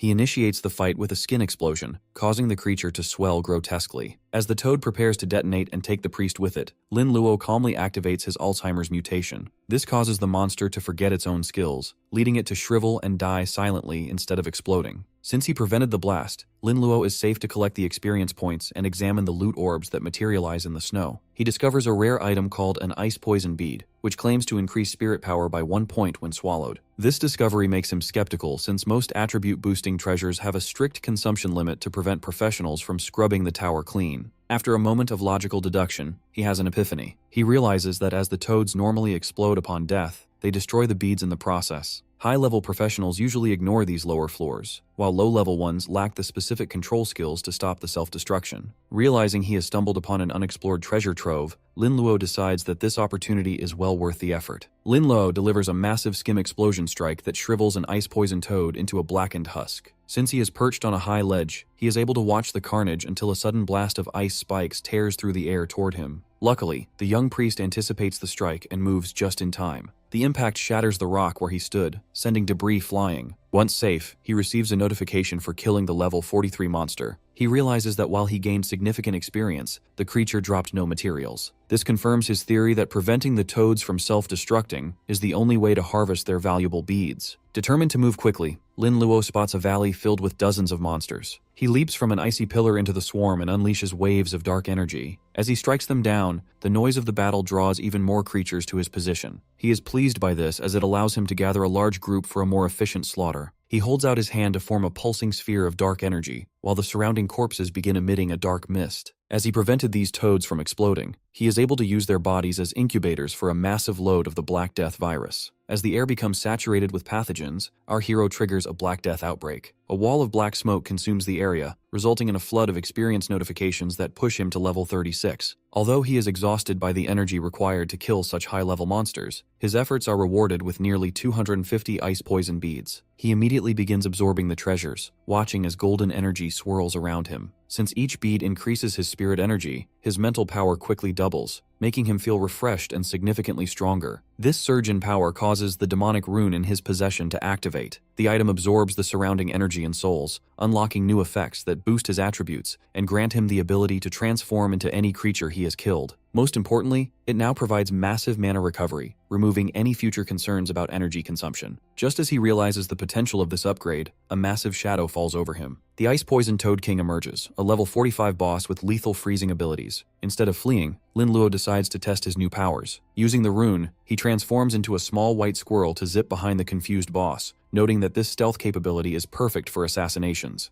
Lin Luo notes that the viral miasma in the air will eventually kill the creature on its own. However, since he is short on time, he decides to accelerate the process. He leaps into the air and targets the king's rear with a specialized combo. By casting his skin explosion and diarrhea-inducing mutations on the beast's backside, he triggers a messy, agonizing explosion. The Toad King is severely wounded and leaks energy, but it retaliates by firing a beam of freezing light. This powerful attack creates a wall of jagged ice that blocks our hero's path. Realizing a direct hit from the beam would be fatal, the young priest remains cautious as the boss attempts another strike. He spins his staff and unleashes his Alzheimer's mutation, striking the king in the face. This causes the monster to become dazed and forget its next move. Seizing the opening, Lin Luo jumps toward the boss and triggers a skin explosion directly on its eyes. Given that the king is now blinded and unable to use its light-based skills, the momentum of the fight shifts completely. Dark, flaming energy outbreaks violently around our protagonist as he prepares his final assault to end the battle. The creature lets out a desperate cry and it takes last breaths, prompting Lin Luo to realize it is attempting to self-destruct. To prevent this, he raises his hand and unleashes a shockwave of energy. By using his Alzheimer's mutation, he strikes the boss's head and forces it to forget how to trigger the explosion. A massive burst of black energy marks the final defeat of the monster, and a flood of notifications confirms the kill. Because of this victory, our hero gains 100,000 experience points and levels up to 36. He also receives a horde of rare items including the Ice King's Gland, a bead, 5 skill points, a whip, and a new skill book called Frozen Light. Lin Luo watches with mild surprise as the loot orbs orbit his body. He examines the blue skill book and realizes it contains the same magic that previously froze his own attacks, so he decides to learn it immediately. The learning process triggers a mutation that transforms the spell into ALS spread. Lin Luo recognizes the name from his original world as an incurable disease, and he notes that as a control skill, it will be incredibly useful in his hands. He then turns his attention to the Ice King's bead, noting that it provides spirit power and a super ability usually reserved for epic professionals. After he consumes the bead, blue energy pulses through him, and the system attempts to grant him a bone-piercing ability. However, a glitch occurs, and he instead awakens a skill called Adrenaline Rush. Intense blue sparks dance around his body as he realizes this ability scales with his high spirit power, providing him with enough physical strength to no longer fear close-range combat. Outside the tower, the atmosphere is filled with mockery as students watch a battered Dongfang. He received medical attention. The observers find it hilarious that the elite dragon rider was humiliated by the stench of his own pet. Driven to the brink of insanity by this public shame, the young master stares with bloodshot eyes and vows to kill Lin Luo during the next day's matches. The crowd's attention is suddenly diverted back to the rankings where they see that Lin Luo has already reached the 29th floor. They are baffled by how a priest could move so fast, with some even suspecting that a high-level professional must be secretly helping him. The leaderboard then flashes with a new update showing that he has reached the 30th floor. Tang Cheng and Lian Yining celebrate wildly, noting that he has officially broken the long-standing record held by Zheng Meisen. This achievement stuns the city officials, who realize the real genius of this generation is a priest, and decide they must protect this rising star. In a hotel, Murong Shuihan watches the news. She concludes that Lin Luo must have many hidden trump cards to have reached the top of the national rankings. Rather than feeling threatened, she smiles and decides to change her plans. She figures that if she can bring him into the Murong family, she won't mind if he keeps the World Wonder Prize for himself. Meanwhile, the scene shifts to the dark, bat-filled interior of the 30th floor. Lin Luo walks confidently through the cavern, explaining that he had to rush through the previous floor by using mental confusion to start a massive gang fight among the monsters. This distraction allowed him to sneak past the chaos and save time. Since he only has 20 minutes left on the clock, he decides to use the local sinking bats to find the boss. He triggers a skin explosion that sends the monsters falling in a dark cloud of energy. To move even faster, he uses his demonization rune to transform into a white bat. He zips past the confused monsters, searching desperately for a humanoid target to satisfy his job change mission. He eventually discovers a vast cemetery filled with thousands of gravestones. Descending toward a stone platform, he identifies humanoid monsters known as blood slaves and blood servants. He spots a dark stone coffin guarded by 2 elite servants and deduces that the boss must be sleeping inside. To avoid a long fight, Lin Luo transforms back into his human form mid-air and readying his staff. He casts mental confusion on the guards, causing them to attack each other so he can sprint past them toward the coffin. He reaches the target and sees a man with silver hair in a high-collared suit, identified by the system as the silver-level Fallen Baron. Realizing the boss is still asleep, our protagonist sees a perfect opportunity for a preemptive strike. He leaps high into the air and slams his palm downward, unleashing a massive energy blast that consumes the entire coffin in a violent explosion. He expects an instant kill given the power of the strike, but as the smoke clears, he looks down with a face full of pure shock and disbelief. Because his opponent is a high-level entity, he remains cautious, suspecting that the initial blast wouldn't be enough to finish the job. This movement triggers a horrific transformation as dark blood and smoke begin to rise from the ground, coalescing back into the Baron's tall, silver-haired form. Watching the liquid reorganize into a physical body, Lin Luo realizes that standard combat methods are useless against a monster that can reconstruct its own flesh. The Baron throws his head back and lets out a monstrous, wide-mouthed scream that creates a physical shockwave. This sound attack is so fast and powerful that it blows our hero backward, forcing him to acknowledge the creature's immense speed. As the monster's shadow looms over him, he finds himself pressed against the ground in a dire position. The sheer pressure of the situation manifests as a weight of tormented spirits, leaving him with no choice but to tap into his newest ability. Lin Luo's silhouette suddenly transforms into a black form connected by golden constellations as he activates his adrenaline rush. This surge of energy is so intense that the young priest feels a manic level of power, granting him the speed necessary to dodge the Baron's follow-up strikes with ease. In response to this new threat, the boss roars and causes 2 shadowy blood clones to split from his body. Although these clones possess half the strength of the original, Lin Luo slides across the battlefield and evades them effortlessly, mocking their lack of speed. The battlefield erupts into a massive explosion of dark red blood flames, but the Baron emerges from the fire with a menacing grin, seemingly unbothered. Luckily, our boy is already protected by a shimmering resistance shield that absorbs the impact. Taking the initiative, the young priest unleashes a spinning vortex that strikes the boss with a massive discharge of energy.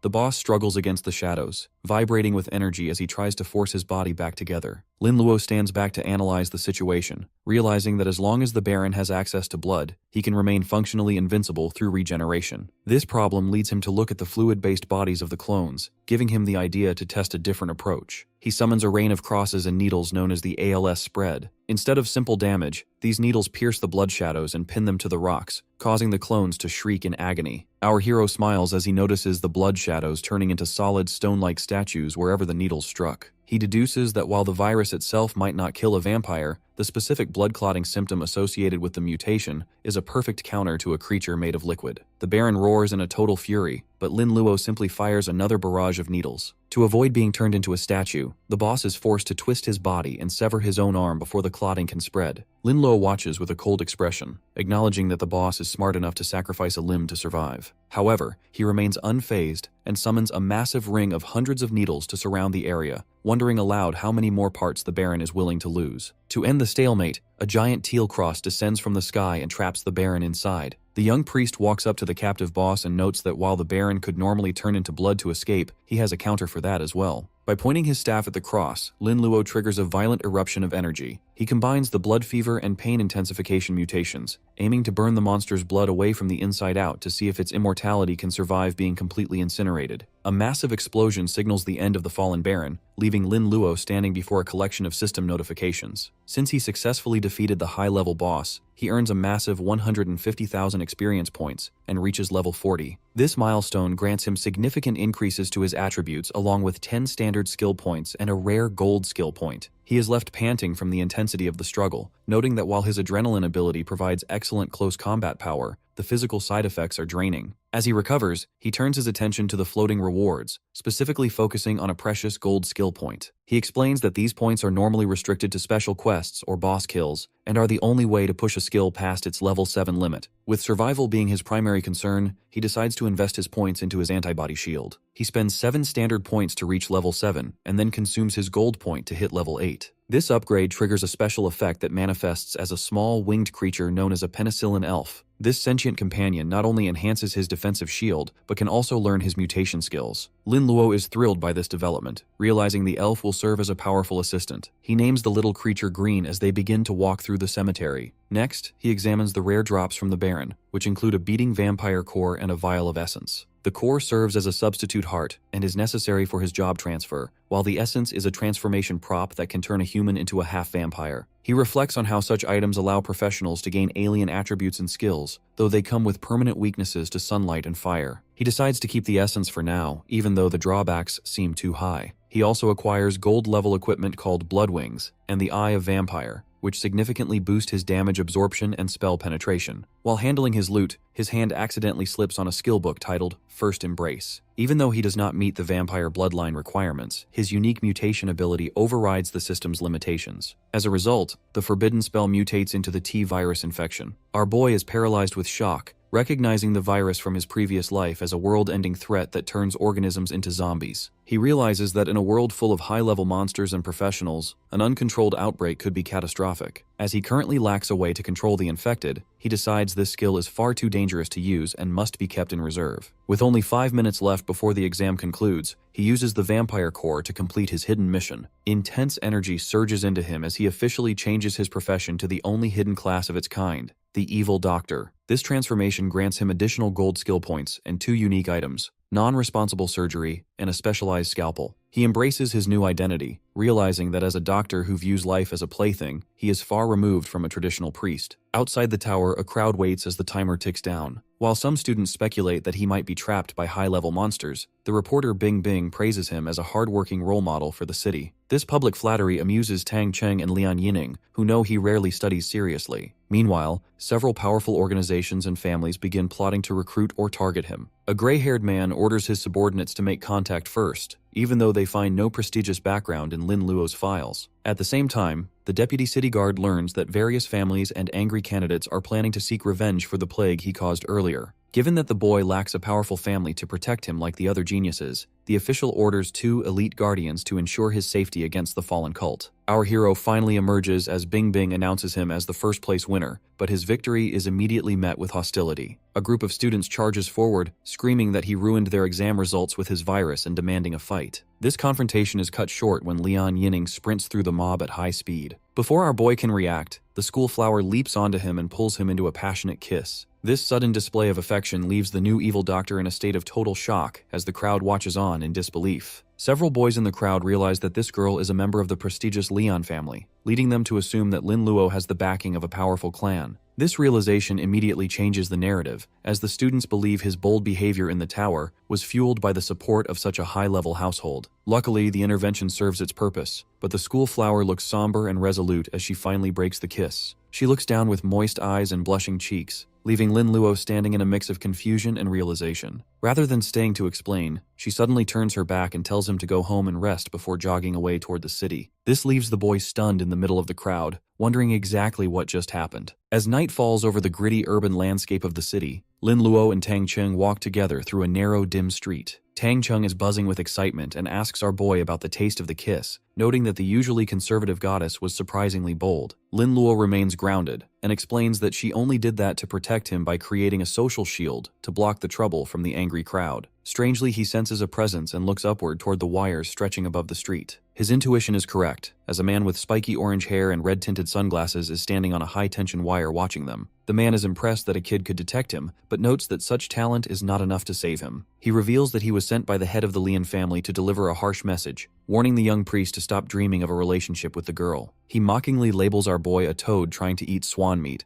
but Lin Luo remains defiant and asks what would happen if he insisted on pursuing her anyway. Nearby, 2 city guardians observe the tense encounter. While the male guardian wonders if they should intervene, the female guardian dismisses the idea, insisting they are not nannies for the students. However, she suddenly freezes as she senses a terrifying aura descending from the sky. A massive sphere of dark green and black mist slams into the alley, trapping everyone inside. The Guardians recognize this immediately as the work of the fallen cult, and realize that these villains are moving much faster than anticipated. Since the skill resembles the power of a legendary epic-level professional, the Guardians analyze the mist and conclude it is a special item containing a portion of the Lord of the Dark Mist's power. They are baffled that such a high-level resource would be used to target a D-rank professional like Lin Luo. The male guardian feels a deep sense of shame as they allowed the boy to be captured right under their noses despite orders from the deputy city guard to protect him. To fix the situation, the guardians power up their energy to break the barrier. They hope the man from the Lian family can hold out for a few minutes while they attack the blocked space with all their might from the outside. Inside the void-like mist, the man in red glasses summons a massive red axe and stands back-to-back with the boys. Tang Cheng is sweating in a panic, recalling that the Lord of the Dark Mist was a top-tier powerhouse a century ago. He cannot understand why such a legendary figure would target mere minions like them. The man in red glasses tells him to shut up and stay close, promising to handle the threat for the sake of Lian Yining while they search for a weak spot in the fog. Unfortunately, their escape is blocked when a woman with green hair and black-clawed armor named Master Xiaoman steps out of the shadows. She is flanked by hooded monsters and reveals that she brought a special artifact created by her lord specifically to ensure no one escapes. Enraged by the presence of the cultists, Master Xiaoman remains completely bored by the assault, noting that a gold-ranked fighter is barely a challenge for her. She commands her monstrous subordinate, Wolf 13, to play with the attacker, leading the giant gray beast to lunge through the mist to intercept the charge. The beast's momentum is violently halted by a collision with the man in red glasses' barrier, triggering an explosion of ice-like shards. As the debris settles, Master Xiaoman appears and addresses our protagonist by name. Claiming she has worked hard to find him, she invites Lin Luo to join her organization, the Night Watch, boasting of its excellent benefits. Because of this sudden invitation, Tang Cheng becomes visibly panicked and aggressive, gesturing wildly at the woman while warning the fallen cultists not to come any closer. Lin Luo maintains a stoic, questioning if the Night Watch is simply another name for the fallen organization. Xiaoman walks forward with confidence, arguing that the term fallen is just a derogatory label used by society to cast them out. She leans in close to Lin Luo and mockingly places a finger under his chin, insisting that her group is actually the real savior of the world. She explains their philosophy, stating that they believe in and embrace the evil god as the only way to sustain the world and find a new future. Lin Luo remains entirely unimpressed by this logic and asks why they are specifically targeting him. Xiaoman reveals that one of the 13 masters of the Night Watch is an old man with poison abilities who is impressed by our boy's control over poisonous mist. This master apparently wants to take the young priest on as a closed disciple. Tang Chung looks at his friend with a mixture of worry and disbelief, but Lin Luo quickly reassures him that he has no intention of being in cahoots with such people. This rejection causes Xiaoman's expression to turn cold immediately. As she loses her patience, a hooded figure in a gray cloak known as Ghost 27 begins to descend from above. Xiaoman declares that Lin Luo no longer has a choice and commands Ghost 27 to capture him. The hooded figure reaches out with a gnarled, pale hand, laughing with malice as he promises that a man named Old Man Gu has ways to force the boy into submission. Ghost 27 attempts to channel a surge of sickly green energy into the ground to summon underworld ghosts to lock our hero up. Strangely, the attacker suddenly freezes in place, his eyes glazing over with confusion. Because he has been struck by an unseen force, Ghost 27 forgets the next steps of his own summoning spell. This confusion is followed by a sudden blast of energy erupting from his own body, causing the cloaked figure to throw his head back and shriek in agony. Our protagonist stands tall with his staff, a dark purple aura expanding beneath him, as he warns his enemies that taking him for a fool will only lead to pain. It is revealed that he has used his Alzheimer's disease mutation to disrupt the enemy's mind. As a result, Ghost 27 collapses to the ground, clutching his head while his summoned ghosts dissipate into nothingness. Xiaoman watches this failure with pure disgust, labeling her subordinate as trash and assuming he suffered a simple spell backlash. Determined to finish the job herself, she assumes a combat stance and commands several massive demonic pink flowers with toothy maws to lunge at the group. Although Tang Chung screams for his friend to run, Lin Luo remains perfectly still as the monsters close in. He channels a new energy to trigger mental confusion, which allows him to disappear and reappear inches away from Xiaoman's face. She is taken completely off guard by a priest engaging in close combat, but reacts instinctively by charging her hands with dark energy. She strikes out with a lethal intent, and an explosion of tendrils appears to wrap around our boy, cutting into his body and causing a loud, pained scream to ring out. Xiaoman laughs hysterically, convinced that she has pulverized the boy and proven the superiority of her power. However, her laughter stops abruptly when she looks down to find that the mangled body at her feet is actually Ghost 27, not Lin Luo. Her own subordinate groans in agony, asking why she attacked him. Xiaoman looks toward the shadows and realizes she has been tricked by a sophisticated illusion. Lin Luo stands unharmed in the distance, watching her with a piercing and cold stare. This display of power leads Xiaoman to realize that Lin Luo is using high-level mind manipulation or dark priest control skills, concluding that he is absolutely not the D-rank professional he appears to be. Master Xiaoman realizes with growing frustration that she was completely outplayed by our boy since he used a clever feint to trick her. Enraged by the loss of her guard, she vows to eliminate the young priest and unleashes a massive surge of dark energy known as the Zhuan Wood Kun realm. Due to this powerful technique, a violent explosion lights up the sky, which Tang Cheng and Lin Luo observe from a safe distance on a nearby cliff. Our protagonist remains perfectly composed while his friend worries about the scale of the attack. Tang Chung fears they will be exhausted just trying to evade such an intense skill, but Lin Luo calmly assures him that the woman will actually be the first to die. While Master Xiaoman laughs down at our hero and mocks him for seemingly having to scramble to survive, the ground beneath him continues to crack with energy. She challenges the boy to show his supposed arrogance, but her triumph is cut short when dark green veins and spots suddenly crawl across her skin. The cult leader is frozen in pure shock as she realizes she has been infected by a virus despite keeping a safe distance. Luckily, the small blue penicillin elf known as Little Green appears to trigger the Black Death outbreak. As the infection takes hold, Master Xiaoman collapses into a shadowy void with her consciousness fading, unable to comprehend how she was defeated. Tang Chung watches the high-level enemy fall in disbelief and asks what happened, to which Lin Luo notes that the woman was just as confused as he is. He then turns his attention toward the rising fire and smoke on the other side of the battlefield. Although he isn't particularly fond of the man in red glasses, he decides to help him since the Fallen are their common enemy. Nearby, the man in red glasses is engulfed in a yellow flame aura while battling the gray beast, Wolf 13. He becomes furious when the beast seems distracted, but the wolf is actually trembling as a result of a sudden, intense pain in his stomach. Wolf 13 describes the sensation as a colossal flood about to burst forth, leading him to scream for a bathroom in total humiliation. With the monster being launched into the air by this biological crisis, the man is able to deliver a final red energy slash that clears the battlefield. The man calmly adjusts his sunglasses, satisfied with the victory. He then heads toward our hero's position to offer help,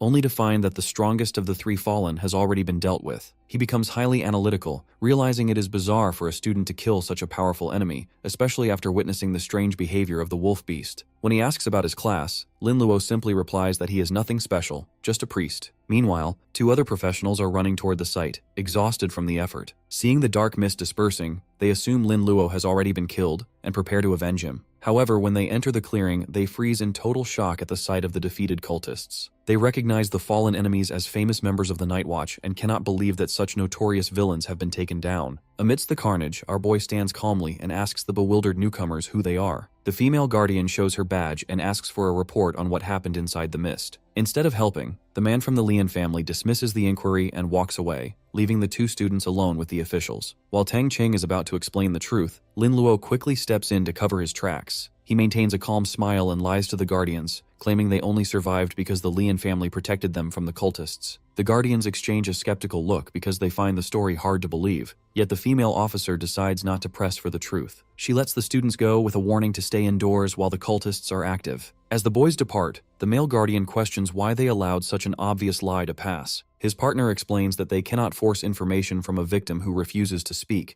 especially when their primary job is protection. Looking at the unconscious Master Xiaoman, she realizes that because the captive has epic-level backing, the case has become too dangerous for them to handle alone. This realization forces the duo to leave the scene immediately to report the escalation to the deputy city guard. Meanwhile, Tang Cheng is energized by meeting the authorities, which prompts our protagonist to reflect on the dual nature of the guardians. While they serve as the kingdom's official military protectors, their power is also used to monitor and restrict the freedom of independent professionals. Because of this control, many powerful families harbor a deep resentment toward these agents. When his friend worries that the poisonous elder is still a threat, our boy reassures him that the city is a safe zone. He explains that while weak cultists might sneak in, the city's top defenders are more than enough to keep epic-level threats from entering. Tang Cheng remains unconvinced, pointing out that even a weak cultist is enough to crush a rookie. He notes that while Lin Luo is powerful enough to be fearless, others like Lian Yining are much more vulnerable. This concern prompts our protagonist to pull out his phone, and although he trusts the strength of the Lian family, he decides it is best to check in. He sends a message to the school flower asking if she reached home safely and mentioning the rumors of student attacks. She quickly replies that she is safe but becomes furious at the idea of the fallen targeting her classmates. After he reassures her that he is also perfectly fine, the scene shifts to the city's central command hall. The deputy city guard stands listening to a grim report from a masked subordinate. The official learns that 35 students were targeted in total, resulting in 7 deaths and several escapes by the enemy cultists. Although 7 deaths might seem like a small number compared to the entire student body, the deputy city guard is heavily burdened by the news as the fallen specifically target the most talented individuals. The report ends with the specific update on Lin Luo, noting that he was intercepted by Master Xiaoman's team. As our hero is safe and every enemy in his vicinity was completely wiped out, the elderly official is left staring with a very contemplative expression. The story continues at the stadium where the students gather for the individual challenge. Official announcements confirm a 2-round format, a one-on-one elimination phase to narrow the field, followed by a high-stakes defense match where the top 16 compete for a spot among the final 4 ring defenders. Lin Luo walks confidently toward the stage flanked by his loyal teammates. Tang Cheng is particularly energetic, encouraging the school flower to stay in the game. He feels a surge of confidence as his association with Lin Luo has propelled his rank into the upper tier of new professionals, making him feel safe from an early exit. Tang Cheng even points out that the top-ranked Dongfang He is only at level 22, which is far below Lian Yining's current standing. This comment causes the girl to blush deeply and hold her temple in embarrassment, as she realizes she is once again being labeled as a sister-in-law. Since our protagonist remains stoic and unbothered by the remark, she secretly feels a sense of relief and joy. The group is suddenly approached by Murong Shuihen, a beautiful blonde woman who introduces herself to Lin Luo. After a formal handshake, she gets straight to the point and invites him to join her in raiding a newly discovered level 30 dungeon. She believes this is a perfect opportunity for 2 low-level elites to secure a first-time clearance and potentially find rare job transfer books. While she maintains a professional demeanor, she secretly imagines a romantic scenario where they bond over a campfire, hoping to develop a relationship that is more than friends. Unfortunately for her, Lin Luo rejects the offer flatly and without hesitation. He explains that since he has already completed his second job transfer, it is physically impossible for him to enter a dungeon with a level limit. This revelation leaves Murong Shuihen pale and frozen in total disbelief. In this world, reaching level 30 and completing the second transformation signifies a move into the Black Iron realm, marking a qualitative shift from a rookie to a true professional. Higher tiers like Bronze, Silver, Gold, and Epic require reaching levels up to 500, and the fact that the boy has achieved his second form before the exams have even concluded is a feat that has never happened before. The tension escalates when Dongfang. He stomps onto the scene shouting that Lin Luo humiliated him by causing his pet dragon to urinate in public. He aggressively accuses our hero of trying to seduce his fiancée, but Murong Shuihen quickly shuts him down, clarifying that her family never agreed to any marriage proposal. Dongfeng he remains arrogant, insisting that no one else is worthy of her. Soon after, Yang Haoran joins the confrontation, getting right in our protagonist's face. He dismisses Lin Luo's team victory as the result of despicable tricks and vows to make him kneel in front of Lian Yining during the arena match. Our hero looks back with a bored expression, casually labeling the boy as a pestering fly and promising to help the school flower by removing the pest. As the tournament brackets light up on the screens, the candidates are ordered to their respective arenas. Dongfeng issues a final threat of a slow and painful defeat, while a worried Lian Yining offers to have her father intervene. Lin Luo tells her to trust him, privately vowing to completely destroy the Dragon Rider for his continued presumptuous behavior. The first match in the main arena features the D-level priest against a B-level heavy hammer warrior named Zhang Qi. As the muscular warrior prepares his massive stone hammer, he reveals his grudge, claiming he was forced out of the trial tower early as a result of the priest. Zhang Qi assumes he can end the fight quickly by overwhelming a fragile support class before any poisonous mist can spread. However, as he swings his hammer, his face suddenly turns blue. Lin Luo stands calmly as he activates a diarrhea mutation silently. He mocks the warrior for stopping his attack, and Zhang Qi soon collapses in intense pain,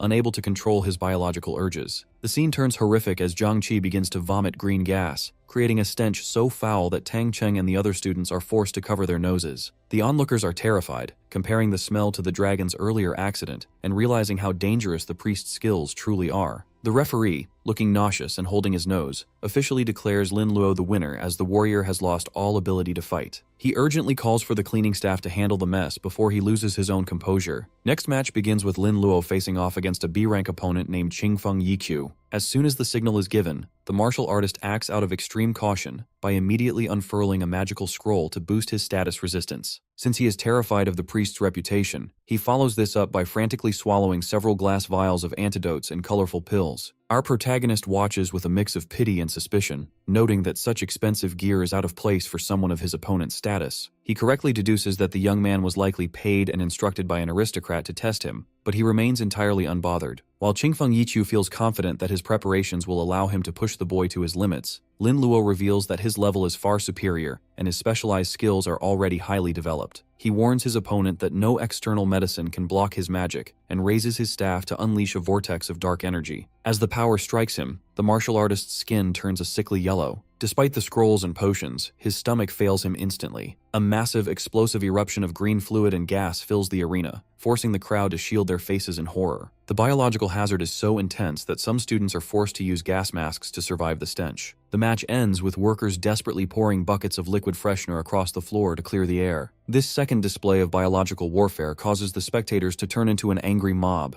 They shout toward the official boxes, demanding that these disgusting skills be banned for causing environmental and eye pollution. Inside a private balcony, the masked female guardian informs the deputy city guard of the public outrage and mentions that the Dongfang family has officially requested a ban. Surprisingly, the deputy city guard agrees to the restriction immediately. He isn't doing this to be fair, but rather as he knows the boy defeated powerful cultists and wants to force the young priest to reveal the more lethal abilities he is hiding. The announcer declares the official ban on the diarrhea-inducing skill, prompting cheers and mocking gestures from the students who believe Lin Luo is now powerless. Our boy looks on calmly, noting that since they didn't appreciate his gentle methods, he will have to switch to something much more ruthless. The next match is quickly announced, pitting him against the arrogant Yang Haoran. In the preparation area, Dongfang, he provides his lackey with high-level defensive equipment and resistance pills. He coldly instructs the magic swordsman to force the priest to show his full strength, even suggesting that if Lin Luo dies from serious injuries in the ring, it is simply a normal part of competition. Dongfang, he admits to his teammates that he views Yang Haoran as nothing more than a disposable stone to test the waters. Back in the ring, Yang Haoran lunges forward with a massive sword wreathed in flames. He mocks the priest, claiming that without his one-band trick, a support class is nothing against an A-rank magic swordsman. He unleashes a colossal wave of fire that consumes the center of the arena, yet our protagonist remains perfectly unharmed behind a blue barrier. Feeling frustrated, the swordsman switches his stance to combine ice and fire, creating a massive elemental explosion that slams into his target. The crowd is impressed by this dual elemental display, assuming a priest could never defend against such power. Luckily, the magical smoke clears to show Lin Luo completely untouched. He tells a stunned Yang Haran that it is finally his turn for a beating, and expands a ritual circle beneath him. At first, the swordsman thinks his equipment saved him given that nothing seems to happen. However, his face suddenly twists as an unbearable sensation takes hold. He drops his sword and begins frantically scratching at his legs and groin, screaming that it itches like crazy. Lin Lo looks down with a judgmental gaze, informing his opponent that this is just one of his many specialized skills. He raises his staff, which is now wreathed in a sinister flame, as he prepares to unleash the full effects of his new arsenal, specifically the outbreaks of gonorrhea and syphilis, to show the swordsman a version of heaven he will never forget. Due to the debilitating mutations Lin Luo inflicts on him,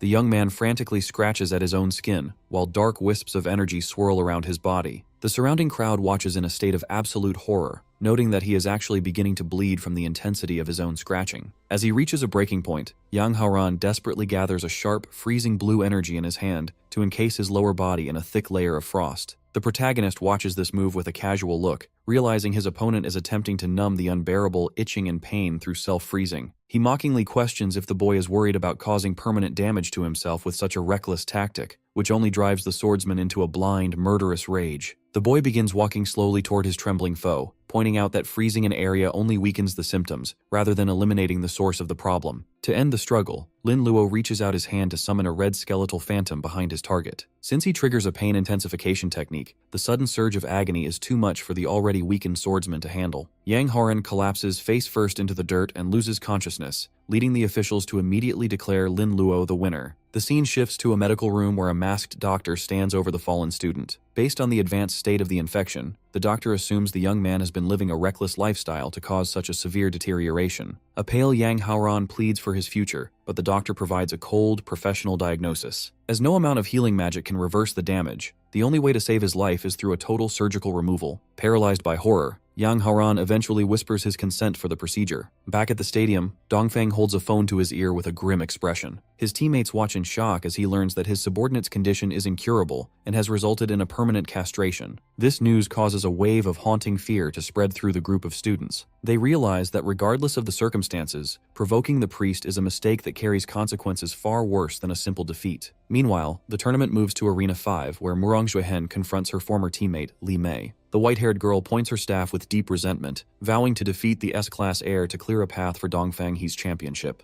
The heroine simply smiles at this challenge, noting the massive gap in their power. She unfurls her radiant angel wings and hovers above the ground as a display of her hidden profession. When Li Mei hurls multiple dark fireballs in a desperate attack, Murong Xuehen brushes them aside as insignificant. The angel then raises a glowing palm to summon a massive yellow energy from the sky. This holy judgment strikes the center of the arena, ending the fight in a single one-sided assault. As Li Mei lies defeated and defiant on the ground, Murong Xuehen's eyes begin to glow with an intense yellow aura. Given that she possesses her holy light compulsion skill, she is able to turn her opponent into a submissive follower. The defeated girl's expression goes blank as she accepts her new master's orders to provide a complete breakdown of Dongfang He's secrets. Murong Xuehen calculates that with the power difference between them, she will have 72 hours of absolute loyalty to gather the intelligence she needs. A large display board soon updates to reveal the final 4 candidates of the competition: Murong Xuehen, Lin Luo, Dongfang He, and Pan Chen. With the first round concluded, the announcer calls for the second phase to begin. This part of the trial requires the top 4 to defend their respective arenas against the other 8 challengers. While the other rings begin to bustle with activity,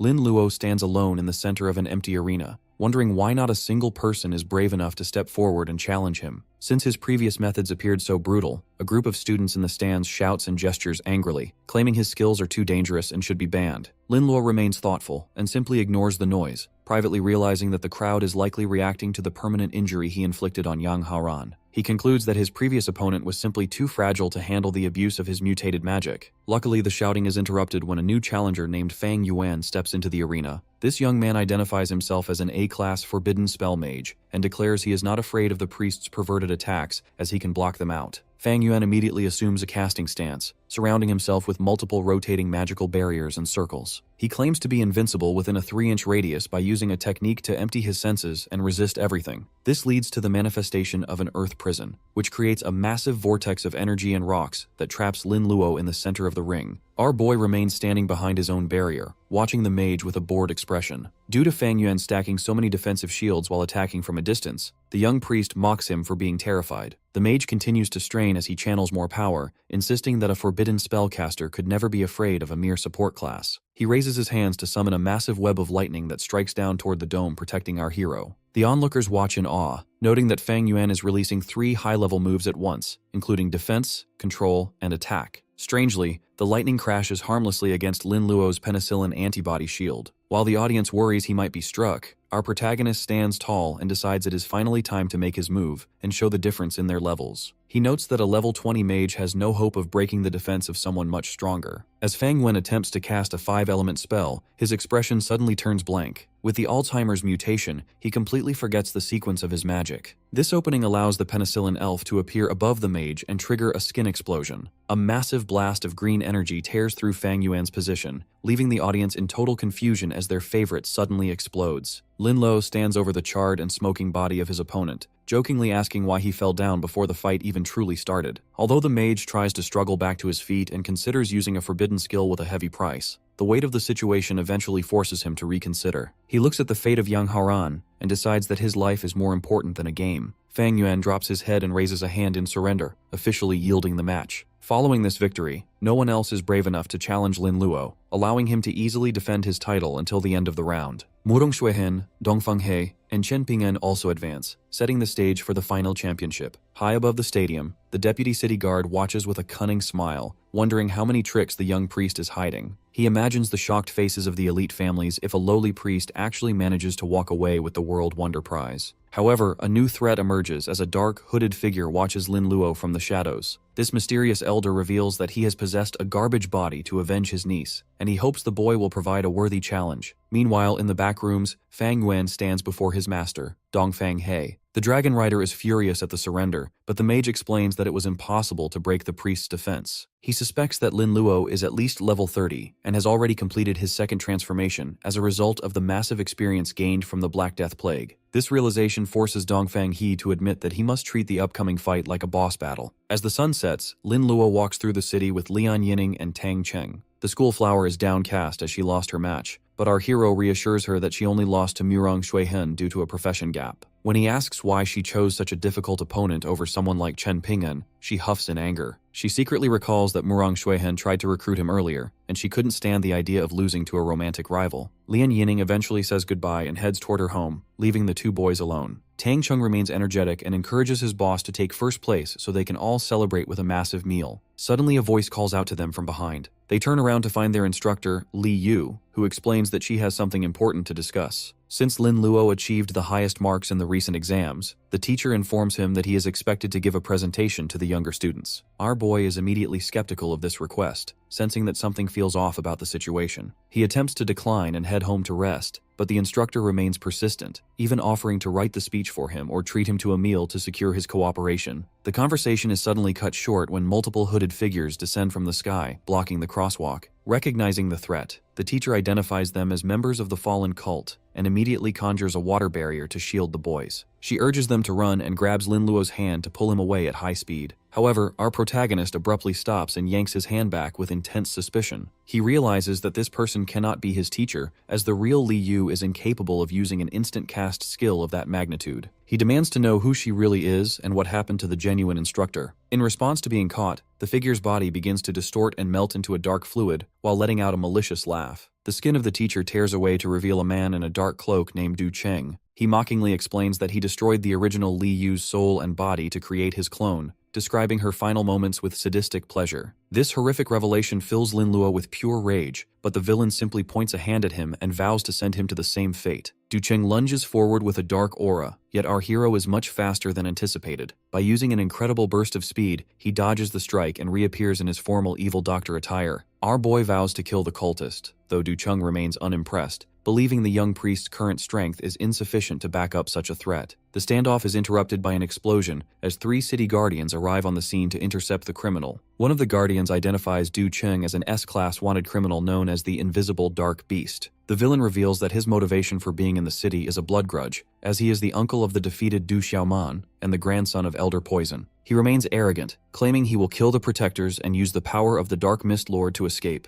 one of the guardians asks Lin Luo for tactical details regarding his digestive debuff skills. Our protagonist observes the other well-known fallen members nearby and realizes the situation is unfavorable. He informs the guardian that his current abilities are single target only. The guardian instructs the boy to match her movements and control whoever is struck by his physical attacks. Lin Luo readies his staff, realizing that with the assistance of a proper combat class, he can utilize his mutated magic more effectively. The group leaps into the air to begin the counterattack. When a guardian strikes a fallen member with his sword, Lin Luo follows up with his energy. The targeted cultist is immediately overcome by intense internal agony, feeling as though his stomach is about to burst. Another enemy is hit and realizes with frustration that our boy's casting range is much longer than they had prepared for. While the guardians praise the young priest for his support, Ducheng becomes enraged and insists that they have brought their own countermeasures. Suddenly, a massive horned elemental titan made of rock and earth rises. Lin Luo analyzes the battlefield and identifies the new threat as an elementalist. He realizes that since these enemies can turn their bodies into pure elements, they lack a functional digestive system, making his diarrhea-based mutations completely useless. Looking at the three monsters of ice, fire, and rock, our hero recognizes that these specific fallen were handpicked specifically to neutralize his known skills. He stands his ground, realizing he can no longer help his allies using his typical methods. Ducheng crouches low on the pavement in a feral stance, glaring at Lin Luo with a predatory grin while boasting that he is prepared specifically for this encounter. To back up his words, his body undergoes a monstrous bone-cracking transformation. He grows in size and sprouts purple fur, turning into a wolf-like nighthound. The beast lunges across the alleyway with explosive speed, claiming that the priest's weird tricks are now useless. Our boy manages to dodge the attack at the last second, shouting a warning to his friend. As a result of the sheer pressure of the lunge, Tang Cheng is sent tumbling back and lands hard on the ground.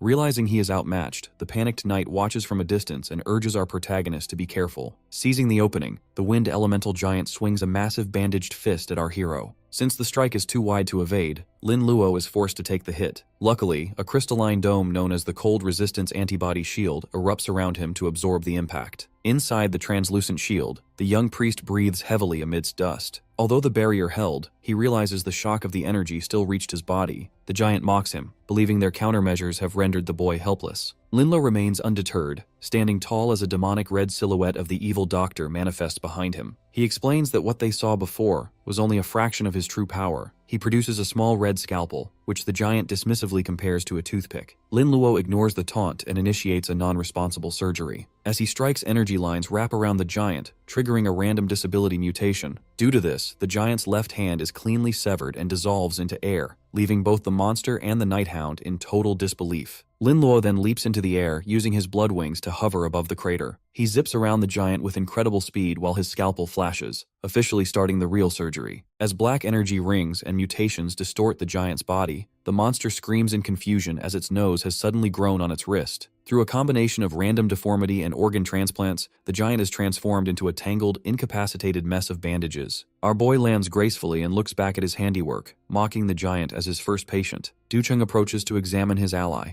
only to find the giant in a bizarre state. With the surgery completed, a mouth has appeared on the giant's rear. The monster uses this new opening to warn Ducheng that he feels no pain, but is completely immobile. He suggests that killing the caster is the only way to recover, and warns the hound to avoid the scalpel at all costs. Ducheng is visibly disgusted by the fact he has to talk to his ally's butt. The nighthound snarls at our hero, believing he is safe as long as the blade does not touch him. Lin Luo calls the beast out for its turn, prompting Ducheng to unleash a wave of dark energy. He summons a pack of shadow wolves and red-eyed crows to overrun the street. While the young priest watches calmly, a nearby guardian screams for him to run. She warns that Ducheng is a dangerous S-level criminal, but our protagonist has no intention of escaping. The young priest gives the hound a devious look and offers to help with his interest in raising monsters. He releases a massive wave of reproductive excitation energy that washes over the summons. Because of this, the wolves and crows immediately stop their attack and begin pouncing on one another in a chaotic mating frenzy. The nighthound and the other hidden cultists watch in total bewilderment as the dark beasts completely ignore their orders. Tang Cheng is clearly impressed by the fierce skill and shouts that he wants to learn it himself. Meanwhile, the nighthound begins to tremble and flush. He screams for his minions to stop, but he realizes with horror that the mutation is so powerful that even he is beginning to struggle with his own instincts to join the pile. The battle in the alleyway reaches a fever pitch as the blonde-haired guardian delivers a powerful sword strike to a wind elementalist clone. She is determined to end the conflict right there, but her final strike is interrupted when the nighthound form of Ducheng lunges at her. Linluo stands nearby with a sinister aura, noting that since Du Cheng is not an elementalist, he is susceptible to a much more specialized and agonizing attack. Despite being battered, the Night Hound curses the limitations of his clone body and attempts to flee. The Guardian tries to secure the area and tells our boy to head home while they handle the pursuit, but she is quickly paralyzed with confusion. She realizes she has lost track of the student, only for Tang Cheng to point toward the sky. Using his black wings, the boy is already soaring at high speed to stay on the villain's tail. As Du Cheng sprints through the air, he fumes over the failure of his mission and the loss of his elementalists. He plans to return to his original body to find a new way to crush the young priest, but his thoughts are cut short by a sudden, sharp pain. As Lin Luo has been following him the entire time, the villain begins to suffer from a stack of mutated debuffs. His stomach feels like a flood is erupting, his blood begins to boil, and an unbearable itching takes over his lower body. The young priest floats majestically above him, surrounded by floating skill banners representing double applications of diarrhea, blood fever, and various debilitating infections. Beside him, the penicillin elf begins to glow with cyan light as Lin Luo explains that the pain is actually being quadrupled thanks to his companion's assistance. He unleashes a final, massive explosion of energy that consumes the trembling wolf beast. The Night Hound clone lets out an agonizing scream and disintegrates into dark particles, promising revenge just before being completely obliterated in a plume of smoke. Back on the pavement, our boy finds a small purple orb and realizes it is a high-grade space ring. As these are typically reserved for professionals above the gold realm, he recognizes it is far superior to his standard backpack and claims it as loot. He also discovers a dark pearl on the ground just as the Guardians arrive. The blonde Guardian is in total awe of the kill, admitting that the priest might even be a match for her in a fight to the death. She identifies the dark pearl as a dark beast pearl, a rare artifact dropped only when a mother beast dies. She explains that it contains energy similar to a dragon crystal and was likely the source of Du Cheng's control over monsters, though she notes it is only useful for very specific professions. While she considers it useless for ordinary people, Lin Luo decides to keep it due to its high monetary value. The Guardian then expresses her gratitude for his help and extends an official invitation from Deputy Chief Guo Shou for Lin Luo to join their ranks. She lists numerous benefits, including official status, waived university tuition, a house, and a steady monthly salary of 10,000 gold coins. However, the idea of being a civil servant with a boring desk job causes our protagonist to break into an awkward sweat. Preferring his freedom over being constrained by a government job, he politely declines the offer and asks the Guardians to convey his thanks to the Deputy City Lord. As the boys walk away, Tang Cheng excitedly asks to learn the skill that makes beasts behave erratically, and Lin Luo promises to teach him later. The blonde Guardian is left stunned and slightly offended, noting that this is the first time a new professional has ever rejected such a stable and prestigious invitation.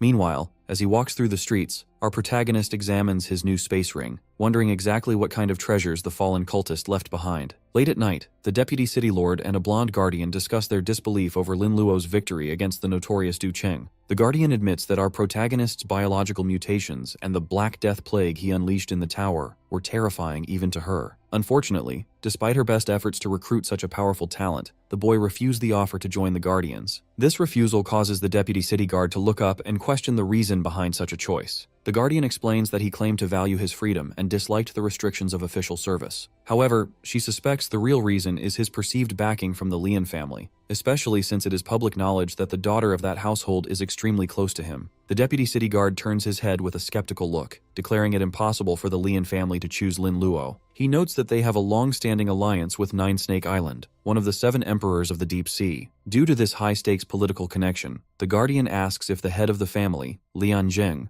might have recognized our boy's potential and abandoned his Deep Sea allies to side with him. The Deputy City Guard dismisses this theory immediately, explaining that the Lian family's marriage alliances are calculated moves with specific purposes. He predicts that as a result of Lin Luo's defiant temper, the boy will likely clash with the Lian family sooner or later. As for the refusal of their invitation, he attributes it to a simple prejudice against the Guardians. He explains that their duty is to maintain national order, which often offends the interests of powerful families. As these big families only care about themselves, they use their control over the media to spread negative information about the Guardians. This leads many professionals to see them as a limit on freedom, unaware that without their protection, the weak would be oppressed, and the system would collapse into chaos. Despite the tension, the Deputy City Guard remains determined to get our protagonist on their side as his victory over Du Cheng proves he is the most talented professional available. When the Guardian suggests asking the Prophet to check Lin Luo's past memories and attributes, the Deputy City Guard firmly shuts the idea down. He insists that the Guardians must maintain their own moral bottom line. Furthermore, given that the boy already views them with suspicion, Such a violation of privacy would easily turn him into an enemy. He tells the Guardian that he will handle the situation personally and dismisses her. Once alone, he looks at a document containing the names of the Lian family and the Nine Snake Island. He recalls that Lian Zheng is an epic-level Lord of Storms, but his thoughts are interrupted by a sudden, agonizing pain in his chest. He clutches himself in a struggle, thinking about how foreigners are invading while local families only fight for profit. He stares forward with an intense gaze, vowing that he won't let Lin Luo get caught in the crossfire again. Meanwhile, Lin Luo is in his room reflecting on the complex structure of the Fallen. He knows they are divided into many organizations based on which evil god they worship, with the Night Watch being one of the most powerful. Realizing he has started a never-ending battle by killing their members, he decides that thinking too far ahead is useless. He concludes that his only priority right now is becoming as strong as possible. He picks up the golden space ring he looted from Ducheng and decides to see what is inside. With several gold cards flying out, he realizes he is now filthy rich, as these are anonymous cards from the Adventurers Guild containing 1 million coins each. He continues to sift through the loot, finding dozens of orbs filled with rare materials like colorful python scales and jade dragon horns. Many of these top-quality goods are materials he hasn't even heard of before. Among the treasures, he notices a bone-like Sumeru mask. The item description indicates it was made by a master of formations, but requires the user to wear it to understand its function. Our boy remains cautious, fearing that putting it on rashly might cause a dangerous mutation, so he decides to set it aside. Instead, he focuses on a black and red scroll for a skill called Bewitching. This psychic ability allows a user to control an opponent for a short time based on the gap in their mental energy. As soon as he learns the skill, it triggers a mutation into Stockholm Self-Deception Syndrome. This bizarre ability has a low probability of causing a target to become obsessed with the master, leading them to self-tame and become a compelled servant or slave. Lin Lo finds the mutation weird and slightly disturbing, recalling the mental illness from his previous life. He hopes the skill will be useful for the next day's tournament while wondering what kind of world wonder he might win for taking first place. The story moves to the stadium the next day, where the sea of students has gathered to watch the 4 strongest professionals compete in the semifinals. Tang Sheng runs toward our protagonist in a frantic state as he cannot find Lian Yining anywhere. Lin Luo checks his phone and sees that he hasn't received any calls or texts back from her. While Tang Cheng worries about a kidnapping, Lin Luo dismisses the idea as courting death given the power of her family. He decides to message her aunt, Lian Qingper, but his investigation is interrupted by an announcement calling the contestants to the stage. Lin Luo walks onto the arena floor for his match against the Dragon Knight, Dongfang He. The crowd immediately notices that the massive red dragon across from him looks much larger and more menacing than it did during the earlier accident. Some students suspect that as the pet is bound for life, Dongfang He must have used his family's wealth to stuff the creature with expensive supplements. In the VIP booth, the deputy city guard observes that the Dongfang family is desperate for a win. His assistant, the blonde guardian, notes that the audience is mostly focused on Lin Luo as he is a rare commoner who has fought his way to the top. A group of fans in the stands screams for our hero to kill his opponent, hoping for another embarrassing display from the dragon. This excitement is contrasted by a serious update for the deputy city guard. The blonde guardian informs him that the head of the Lian family has suddenly left the city for an unknown destination in the deep sea. The deputy city guard stands, realizing that Lian Zheng is finally making his move. Years ago, Lian Zheng reached the Epic Realm and became the Storm Lord by stealing a legendary job transfer item from Storm Island. Because only 2 people hold this title, he must eventually kill and devour the Master of Storm Island to ascend to the rank of Storm King. To achieve this, he is fleeing the country and using his daughter as a political pawn to secure an alliance with Nine Snake Island. The deputy city guard is skeptical of Lian Zheng's loyalty and realizes that the man's obsession with power makes him completely indifferent to our protagonist's potential. Luckily, the deputy city guard has intervened to protect our boy's interests. He successfully maneuvered to bring the young master of Nine Snake Island into the Dragon Empire as a proxy, effectively blocking the planned marriage alliance. This calculated move ensures that Lian Yining won't be easily traded away, as the deputy city guard believes Lin Luo is worth the investment and refuses to let a father exploit his own daughter. The focus shifts to the stadium where the red dragon lets out a roar that shakes the arena. Lin Luo stands opposite Dongfang He and mocks the dragon rider, asking if he wants to repeat the embarrassing public accident from their last encounter. The young master struggles to hold his pet back, promising the beast it can bite the priest to death once the match officially begins. In the stands, a group notes that the dragon clearly remembers the humiliation of the previous incident. One female wonders if there will be surprises, while the patriarch watches with a bad feeling, acknowledging that Lin Luo is consistently unpredictable. The referee signals the start of the match, and the dragon immediately lunges toward its target. Our boy is ready and swings his staff to release a wave of mental confusion energy. As this power ripples through both the rider and the beast, Dongfang, he becomes completely disoriented with vacant eyes. Our hero moves with incredible speed while the dragon rider is confused, leading to a disastrous mistake. Instead of hitting Lin Luo, Dongfang, he delivers a strike directly into the snout of his own pet. Blood sprays across the ring as the dragon shrieks in pain, leaving the audience in a state of absolute shock. Onlookers realize the young master was trapped in an illusion that made his own dragon look like the enemy, Dongfang.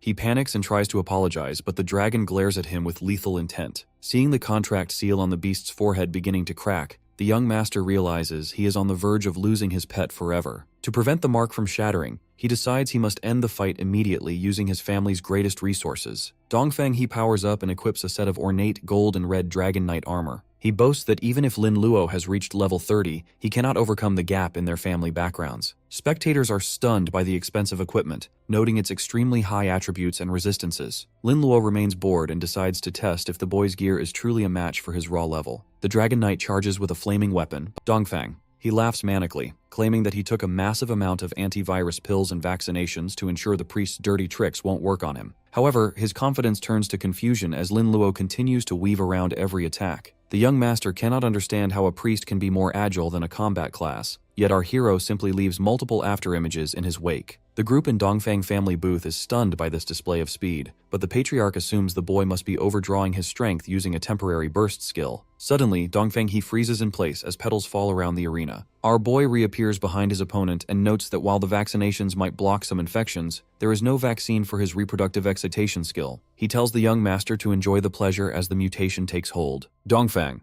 his face turns into a dazed, blushing mask with a wide, eerie smile. In his mind, he sees a vision of a gorgeous humanoid female dragon with red hair and soft scales. Driven by this hallucination, the young master lunges at the neck of his actual red dragon, hugging it tightly and calling it a beauty. The stadium falls into a horrified, nauseous silence as the students watch Dongfang. He tried to play with his own pet in a way that leaves the entire audience wanting to vomit. They mock the Dragon Knight for his pathetic behavior, jokingly suggesting that he has discovered a new and twisted way to ride a dragon. The red dragon eventually throws its head back and lets out an ear-splitting scream of agony, causing the dazed attacker to drop to the ground. Inside the illusion, Dongfang, he dismisses the surrounding chaos as the fuss of an annoying demon while he floats toward a beautiful, dark-haired woman. Although the female figure in his mind recoils in terror and pleads for him to stop, the young master only becomes more aggressive. He smiles with crazed, bloodshot eyes and insists that he won't give up on his prize so easily. Back in the real world, the dragon is pushed to its limit and uses its claws to shove its master away. The crowd notes that the proud beast is clearly holding back its strength out of a lingering sense of loyalty. Otherwise, the young master would have been killed instantly for such an insult to the dignity of dragons. High on a balcony, the Murong family patriarch, Murong Chenfu, observes the match with the girl. Murong Shuihen explains that she finished her own match quickly to watch the spectacle, and notes that the once-in-a-century sight of a professional lusting after his own pet is too exciting to ignore. She correctly analyzes that the young master is trapped in a powerful illusion, but she concludes that falling for such a trick proves he is secretly a playboy who covets beauty in private. Because of this public disgrace, the patriarch immediately decides to send someone to reject the marriage proposal from the Dongfang family. Murong Shuihen is filled with relief and joy, laughing at the fact that their rivals have lost all face in front of the entire country. The students in the crowd continue to record the event on their phones, eager to keep the footage of the heir's humiliation for the rest of their lives. Inside the Dongfang family booth, Patriarch Dongfang Daizong is screaming in a blind rage while his assistants try to hold him back. Although the assistant suggests admitting defeat to save what little reputation they have left, the patriarch refuses. He realizes the scandal is already being broadcast nationwide, so he believes their only hope is for his son to win first place and use a media campaign to bury the disgrace. A female proposes a solution by casting a spell, but the patriarch warns her not to target Lin Luo directly to avoid trouble with the deputy city guard. Instead, the female decides to cast a spell on Dongfang He to wake him from the nightmare. While she prepares the ritual, the patriarch notes that our protagonist is foolishly focusing his attacks on the dragon instead of the defenseless master. He hopes the pet can hold out long enough for the illusion to break so they can still win. Our hero continues to unleash a barrage of skin explosions, causing red to pulse around the dragon's body. Lin Luo analyzes the creature's high health and resistance, noting that it is an impressive beast for such a young age. He secretly feels a glint of greed and wishes he could claim the dragon for himself, but he finds it frustrating that his Stockholm self-deception syndrome refuses to trigger due to its low probability. He decides to fight a little longer before resorting to more ruthless tactics to end the stalemate. Meanwhile, the hallucination reaches a peak of aggression. Dongfang, he begins to scream at the cowering woman in his mind, claiming his patience has run out and that no one can stop him from having her. He raises his weapon with a burst of red energy and swings down with everything he has. In reality, the young master plunges his sword directly into the dragon's backside. A geyser of blood splatters across the floor, leaving the crowd in absolute horror as they realize he has stabbed his own pet in the most humiliating way possible. The dragon releases a final, agonizing roar toward the sky just as the female in the booth triggers her curse-breaking spell. The illusion finally shatters, and Dongfang, he stands in the center of the ring with a bruised face and wide, confused eyes. He looks around for the beauty from his dreams, only to find a bleeding dragon staring down at him with murderous rage. As he realizes the horrific truth of what he has done, the young master begins to tremble and sweat in terror. He breaks into tears and desperately tries to explain that it was all a misunderstanding, hoping to survive the wrath of his own companion. Due to the severe physical and emotional trauma inflicted during the battle, the red dragon pet finally snaps and breaks its contract seal. The beast lets out a sky-shaking roar before taking flight and abandoning the arena entirely. This leaves a devastated Dongfang.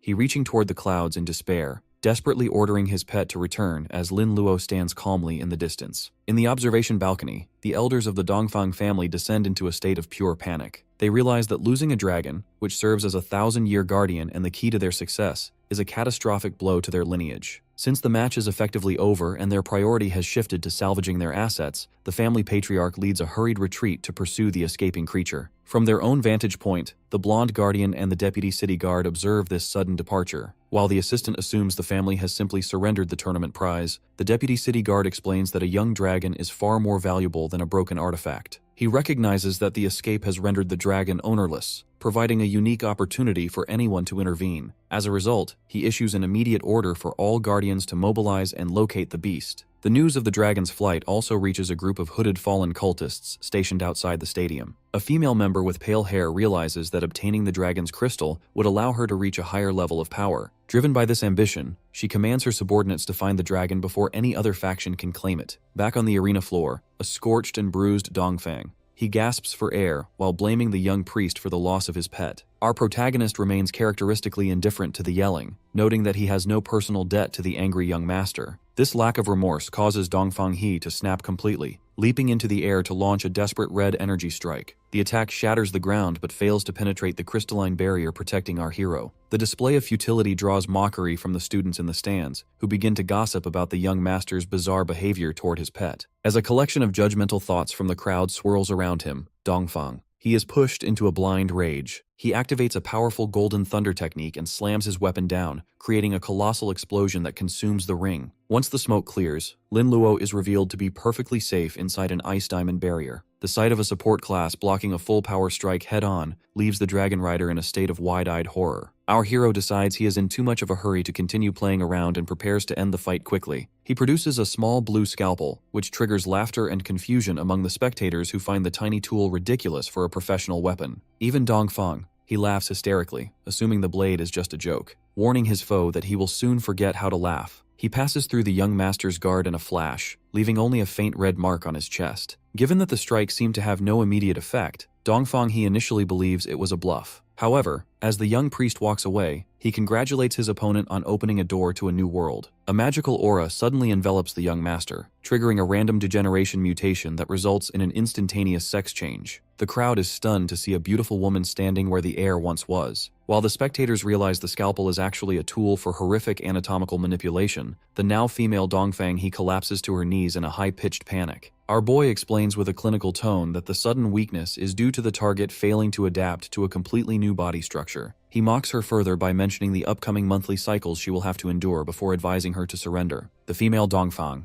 he coughs up blood and loses consciousness, leading the officials to declare Lin Luo the victor of the match. Following this victory, the final match is set between our hero and Murong Xuehen. However, after witnessing the terrifying and unpredictable nature of the priest's skills, the Murong family patriarch decides it is not worth the risk to fight. Murong Xuehen looks away with a troubled expression and officially yields the match, making Lin Luo the champion of the individual competition. Amidst the victory, the young priest appears distracted while checking his phone. He informs Tang Chung that he has received an urgent message from Lian Yining's aunt regarding the school flower's whereabouts. Since the announcement of the forfeit means he no longer has to wait for a final battle, he leaves the stadium immediately, trusting Tang Cheng to handle the remaining formalities of the award ceremony. Murong Shuihen and her team regroup at a courtyard to discuss their sudden withdrawal. Her assistant is visibly confused and questions why they would abandon the chance to win a world wonder, but the girl calmly explains that she only had a 50% chance of victory and would have suffered heavy injuries regardless. She points out that the consequences of being hit by Lin Luo's skills are too high to risk, a sentiment her uncle Murong Chenfu agrees with. He realizes that even a victory would have ruined the family's reputation if their star heir were tarnished by the priest's bizarre mutations. Beyond simple safety, the girl reveals she values the potential of our boy and prefers to build a friendship rather than create a dangerous enemy. Her uncle watches her walk away, hoping Lin Luo truly possesses the value she believes he does. Meanwhile, the scene shifts back to the stadium where the announcer calls for the first prize winner to take the stage for a speech, but the crowd is left in confusion when Lin Luo fails to appear. Tang Cheng steps forward to inform the officials that the guy had urgent business to attend to, and requested his best friend to accept the honors on his behalf. The deputy city guard watches the substitution with a sigh, correctly guessing that Lin Luo is worried about Lian Yining. He decides to make an exception for the friendship and allows the ceremony to continue without the champion.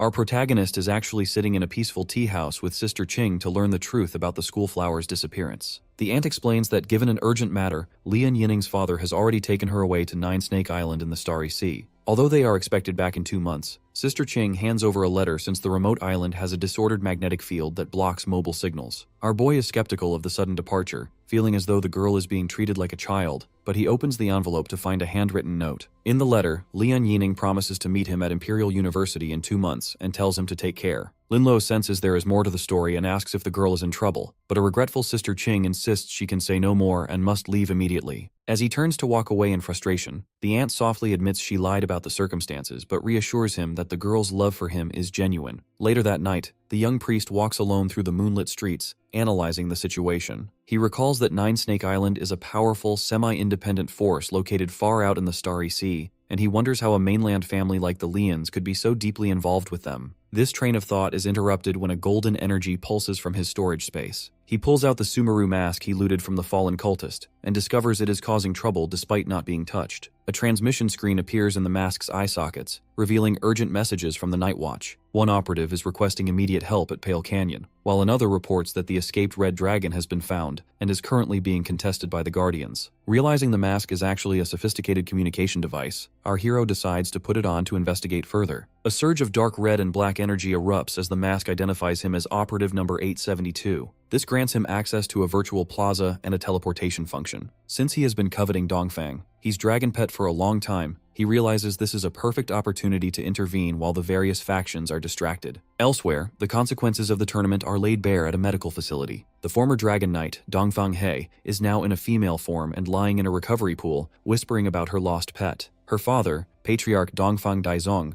consults with doctors who explain that while her physical wounds have healed, she has suffered severe mental trauma. More shockingly, the doctors confirm that the transformation is total and permanent. The young master is now physiologically a woman. When the Patriarch suggests a transplant to continue the bloodline, the doctor clarifies that such a move would not preserve the family's true DNA. The Patriarch's reaction is cold and ruthless. He declares that if the bloodline cannot be continued through his child, he will simply father more sons. He dismisses the now female Dongfang He as a tool for a strategic marriage alliance, suggesting that some aristocrat will surely be interested in her unique situation. The girl sits up in her bed and screams in a terrified fury, refusing to accept her new life or the prospect of marrying a man. Her father remains unforgiving, reminding her that she is nothing without the dragon pet the family raised for her. He uses his magic to bind her, ordering his staff to keep a close eye on her so she can be squeezed for her remaining political value. This grim moment is interrupted when an assistant arrives with news that the dragon pet has been located in Pale Canyon, where a battle is raging between the Night Watch and the Guardians. The Patriarch immediately orders a full-scale deployment to retrieve the beast at any cost. As the family leaves to join the hunt, the female Dongfang He sits in her bonds, gritting her teeth in despair. She realizes the cruelty of her family means she will be discarded unless she can reclaim her power. Driven by a desperate need for survival, she vows to make the dragon recognize her as its master once again to turn the tables on those who would use her. Meanwhile, Lin Luo arrives in a desolate canyon through a portal, disguised by a horned mask that earns him immediate respect as a high-ranking senior. Realizing the mask provides a powerful cover, he maintains his composure and demands a report. The subordinates reveal they are battling the Guardians under orders to recapture the young dragon, but the mission has stalled due to the heavy resistance. Our hero begins walking calmly toward the sounds of the struggle to investigate for himself. He soon arrives at a crater where the red dragon is pinned to the ground by heavy iron chains and trapped beneath an energy dome.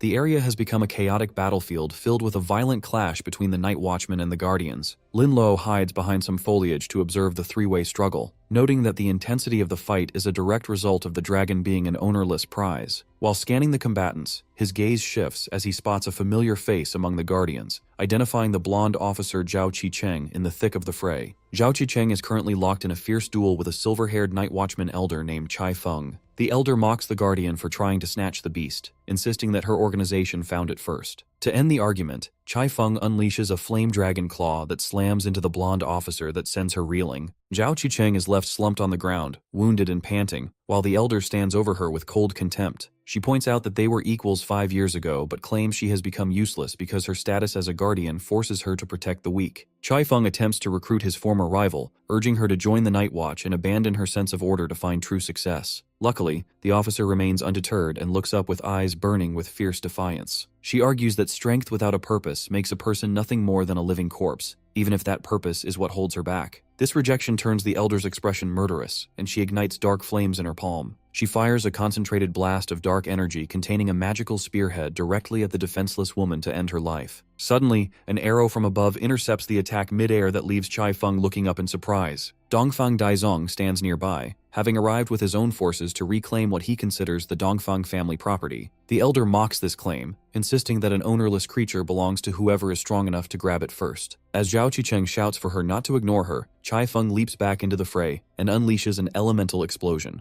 This massive wave of energy blasts back the Guardians and the Dongfang professionals simultaneously, while the elder laughs at their collective weakness. Watching from the shadows, Lin Luo analyzes the elder's power. He realizes that Flame Dragon is incredibly formidable for maintaining the upper hand while being outnumbered. This observation makes him realize that if his previous opponent, Du Cheng, had been in his prime, the outcome would have been fatal. Our protagonist remains perfectly still, deciding that it is best to wait for an optimal moment to intervene rather than making a dangerous, sudden move. In the center of the crater, Chai Feng continues to hold off the crowd while barking orders to her subordinates to focus on controlling the dragon. The Guardians and Dongfang family members decide to launch a coordinated attack, believing that if they can kill the flame dragon, the rest of the Night Watch will crumble. Despite the pressure, the subordinates tighten the iron chains around the beast, causing electricity to surge across its body. The dragon roars toward the sky in absolute pain, struggling in vain to escape its captors. Finally, our hero decides the time for observation is over. He approaches the battlefield with his arms outstretched and casually asks the combatants if they are in need of some assistance. A hooded night watchman assumes he is a superior and desperately begs him to help suppress the struggling beast. Lin Luo agrees to assist but immediately betrays the cultist by striking him with a skin explosion. As the other night watchmen recoil in shock, he unleashes a wave of mental confusion that forces the remaining guards to turn their weapons on one another in a chaotic brawl. The dragon watches the infighting with total bewilderment, while our protagonist jokingly tells the creature to thank him for preventing its capture. Suddenly, a geyser of crimson energy erupts as the elder Chai Feng emerges from the flames. She realizes Operative 872 has turned traitor and lunges at him with murderous intent, though our boy manages to dodge her high-speed assault. Just as Chai Feng prepares a follow-up strike, Dongfang Daizong fires an arrow from midair to distract her. The patriarch is driven by a need to avenge the perceived death of his child, forcing Chai Feng to divide her attention between the two opponents. While they clash in the air, the guardian officer Zhao Qicheng observes the scene through the dust. She identifies the Sumeru mask as the one belonging to the deceased Du Cheng and realizes Lin Luo must have taken it after their previous fight. Fearing for the safety of the talented young priest, she orders all guardians to prioritize saving him over the dragon. Chai Feng becomes overwhelmed by the combined pressure and unleashes a massive red aura to push back the surrounding fighters. She manages to grab Dongfang Daizong by the throat but suddenly senses a terrifying presence and flees the scene, dropping the patriarch to the ground. Lin Luo and Zhao Qicheng watch her exit with confusion until a cold, powerful professional named Dongfang Wuyue steps onto the battlefield. Dongfang Daizong bows before the newcomer, revealing him to be the epic realm ancestor of the Dongfang family. The ancestor explains that the death of his descendant called him through their bloodline and vows to hunt down the murderer. Before departing in a golden flame aura, he instructs the patriarch to retrieve the young heir's body for a specific purpose. Dongfang Daizong then turns his suspicion toward the masked Lin Luo, but Zhao Qicheng intervenes to protect him. She lies to the patriarch by claiming the boy is actually an undercover guardian agent who successfully infiltrated the Night Watch to earn a high-ranking mask. Because the patriarch remains skeptical, the officer shuts down the questioning and forcibly takes Lin Luo away from the area. Once they reach a secluded rocky spot, the young priest removes his mask and faces a stern lecture from Zhao Qicheng. She scolds him for the extreme risk of using a cultist's mask and warns him that he could have been teleported into a trap.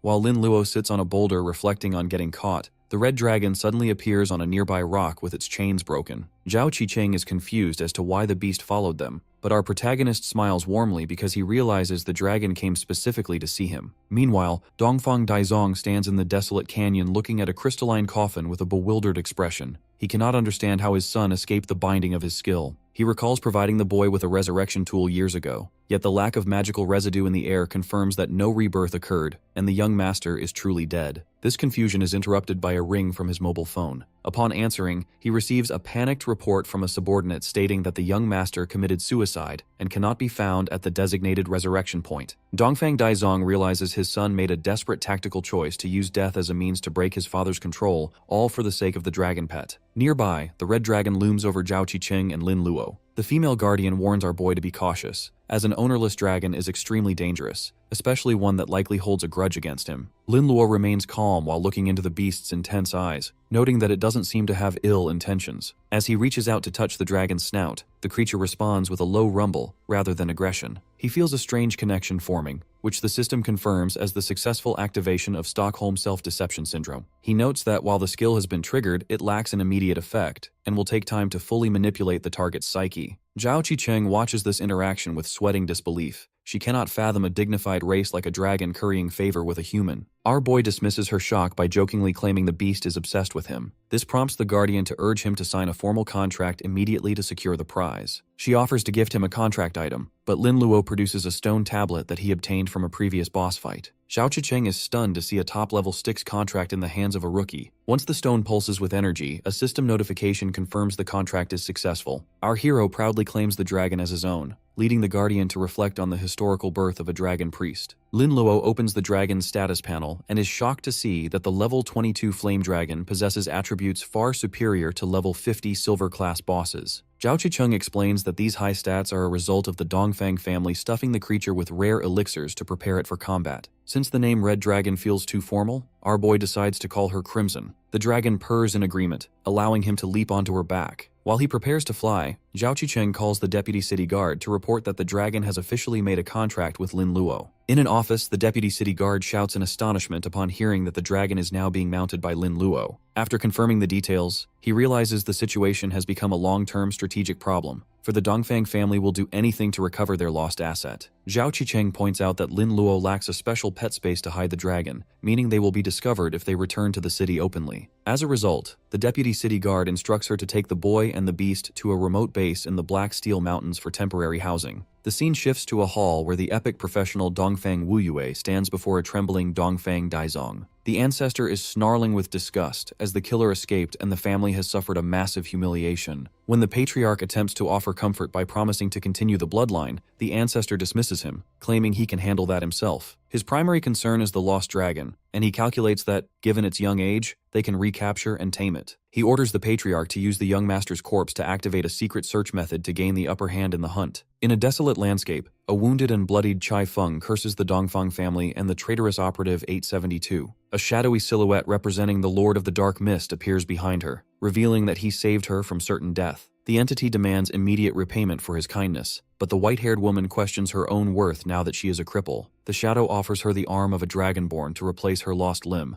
promising it will grow stronger than her original. In exchange, he requires her to become his spokesperson within the Night Watch and travel outside the territory to retrieve a specific object. Chai Feng accepts the deal, officially becoming a follower of the Dark Lord. Finally, Lin Luo returns to his room looking tired but satisfied. He reflects on his journey back, noting that he ran into Tang Cheng and collected the prize his friend picked up for him. He holds a large stone box with an excited smile. He prepares to open the container, eager to finally see the world's wonder hidden inside. A light erupts from within, forcing him to shield his eyes as he cries out in surprise. As the radiance fades, a soft teal creature with black eyes is revealed. Lin Luo stares in bewilderment, noting that the prize looks like a slime or jelly. A status screen identifies the object as a world's wonder, a damaged conceptual creature born from merging world rules that contains a world inside and grows by consuming space-time gaps. Our protagonist examines the translucent body between his fingers, questioning how the legendary treasure fought over by noble families could be a living slime. Little Green, the penicillin elf, hovers near the creature with a protective purr. Lin Luo warns the elf to be careful, fearing the slime might try to eat it. A sudden knock at the door interrupts the moment. When he opens it, he finds Deputy City Guard Guo Shoui standing there. The official enters and laughs, noting that the heads of noble families would be furious to see the boy playing with the world's wonder so casually. Guo Shoui notices Little Green and expresses genuine surprise at the elf's presence. To appease the wary creature, the old man offers a small yellow crystal, which the elf eagerly eats. Our hero apologizes for the lack of etiquette, but the deputy city guard dismisses it before inviting Lin Luo to join the Guardians. Our protagonist remains firm in his refusal, stating he has no intention of becoming a member. Guo Shoye explains that he understands the boy's desire for freedom, which is why he is offering the position of honored guest, rather than a standard member. The official explains that the honored guest role was created for talented professionals who dislike restrictions. These individuals are effectively freelancers who receive pay and benefits without the daily work of standard guardians. Aside from occasional special missions with great rewards, the role offers complete freedom. Lin Luo admits the condition is tempting, but asks why he was chosen. Guo Shouyi stands tall and explains that he is betting on the boy's future potential. He adds that as an honored guest, our boy can even command other guardians below the Gold Realm. As this is the greatest sincerity the official can offer, he prepares to give up if the boy still refuses. Lin Luo finally agrees to join. Guo Shouyi presents an ornate token and a badge to officially mark the appointment. The token allows the holder to mobilize all guardians in Binhai City below the Gold Realm, while the badge contains a hibernation barrier space for pets. Since Lin Luo lacks a dedicated pet space, he finds the gift extremely thoughtful. He then asks for clarification on what the world's wonder actually does. The deputy city guard sits and explains that even a genius will take a long time to use it, as its primary function is to help epic professionals enter the legendary realm and assist legendary beings in reaching the mythical realm. Our protagonist is shocked to realize he holds an item intended for the strongest beings at the top of humanity. He questions why such an important item was given as an exam reward. Guo Shouyi explains that he and other epic masters snatched the artifact from deep-sea aliens. As the item was damaged and lost its power during the battle, the families decided to let their children compete for it to avoid a direct conflict between the masters. The official laughs, imagining the frustration of the top families who expected to win but lost to our boy. Lin Luo notes that the description mentions repairing the wonder using a time and space gap. Guo Shouyi explains that these gaps are collective terms for rule fragments, such as a heart of territory. These are found at monster gathering points guarded by intelligent, organized bosses. In the Dragon Kingdom, such places exist in outer space, dungeons, and the Starry Sea. The official warns that these locations are far more deadly than the wilderness, but our protagonist only gives a devious smile and claims he was just asking. Guo Shouyi asks if the boy has chosen a university for graduation. Lin Luo admits he hasn't thought about it, leading the official to recommend Imperial University. He describes it as the top school in the kingdom and mentions that the young master of Nine Snake Island will be attending there as a hostage. Hearing this, our boy's expression turns sharp as he thinks of Lian Yining being taken to that same island. Guo Shouyi teases him, noting that the whole city knows they are a couple. He reassures the boy that guardians are present on Nine Snake Island, and the girl will be safe. Lin Luo asks to use the Guardian Network to send her a letter, and the official agrees, noting it is a simple matter for a member. Later that night, rain pours over the dark city streets as a car drives along. Inside, Zhao Qicheng asks if the boy agreed to join. Guo Shouyi stares out the window and confirms the agreement. He thinks back to the strange creature beside the boy, wondering if it was an elemental elf. He is intrigued by the fact that it eats elemental crystals despite not being a standard elemental. The official continues to stare into the night, noting that the kid possesses many secrets. Binhai City has fully embraced Lin Luo's fame, with skyscrapers draped in advertisements for everything from his signature priest coats to branded shampoo. As our hero strolls through the city, he jokingly considers charging for copyright fees, but his leisure is cut short when a crowd spots him. Because of his status as a local legend, a frantic mob immediately surrounds him to snap photos and document the celebrity sighting. The situation quickly turns chaotic as fans and fellow professionals swarm him with bizarre requests. One priest asks how to replicate the sex change skill used on Dongfang He, while others beg for autographs or a lesson in the diarrhea technique to cure their own ailments. The pressure intensifies when 3 female fans push to the front, with one girl aggressively offering to show him a tattoo on her belly button to prove her devotion. Another fan asks for medical advice regarding breast enhancement, which leaves our protagonist sweating in total panic at the sheer nonsense of the rumors. To escape the suffocating attention, he activates his adrenaline rush skill and sprints away, eventually finding a quiet back alley to catch his breath. He reflects on how exhausting fame has become and realizes he cannot even go shopping for supplies without being harassed. While resting in the alley, he examines his Scarlet Fury staff and notes that as a level 40 professional in his second transformation, his current weapon is now a novice-tier drag on his power. Since high-level gear is rarely found online, he was hoping to browse the local shops, but the plan has backfired. His solitude is interrupted when a group of male fans discovers his hiding spot and rushes toward him, shouting loyalty and making inappropriate jokes about his ability to enhance their physical attributes. Luckily, Murong Xuehen appears at the entrance of the alley with her elderly manager, Uncle Liu. She silences the rowdy group with a stern warning about respecting boundaries. By claiming that Lin Luo is currently on a date with her, she intimidates the fans into fleeing, as no one is brave enough to challenge the authority of the Murong family. Once the crowd disperses, Lin Luo expresses his gratitude for the rescue. Murong Xuehen casually brushes off the favor and asks why he is wandering the city alone. After he explains his need for an equipment upgrade, she recommends a high-end showroom owned by her family. They enter the top professional shop in the city, a sleek facility filled with premium armor and displays. While the selection is impressive, he notes that most gold-level items for second transformation professionals are missing. Murong Xuehen explains the market reality, noting that silver-level items are considered precious for most, while gold-level gear is usually reserved for wealthy families who never visit public stores. She takes the opportunity to invite him to join the Murong family again, offering him any gold equipment he wants in exchange for his loyalty. He politely declines the offer, reiterating his desire to remain free. Murong Xuehen admits it is a shame but shifts the conversation to a more somber topic regarding Lian Yining. This catches Lin Luo's attention, and he narrows his eyes as she reveals that the school flower was actually taken to Nine Snake Island by force to enter a political marriage with a young master. Murong Xuehen explains that Yining kept this a secret to avoid worrying him, as she was caught between her father's ambition and her duties to the family. However, she clarifies that the marriage has been delayed for a powerful figure intervened to force the groom to study at Imperial University as a hostage instead.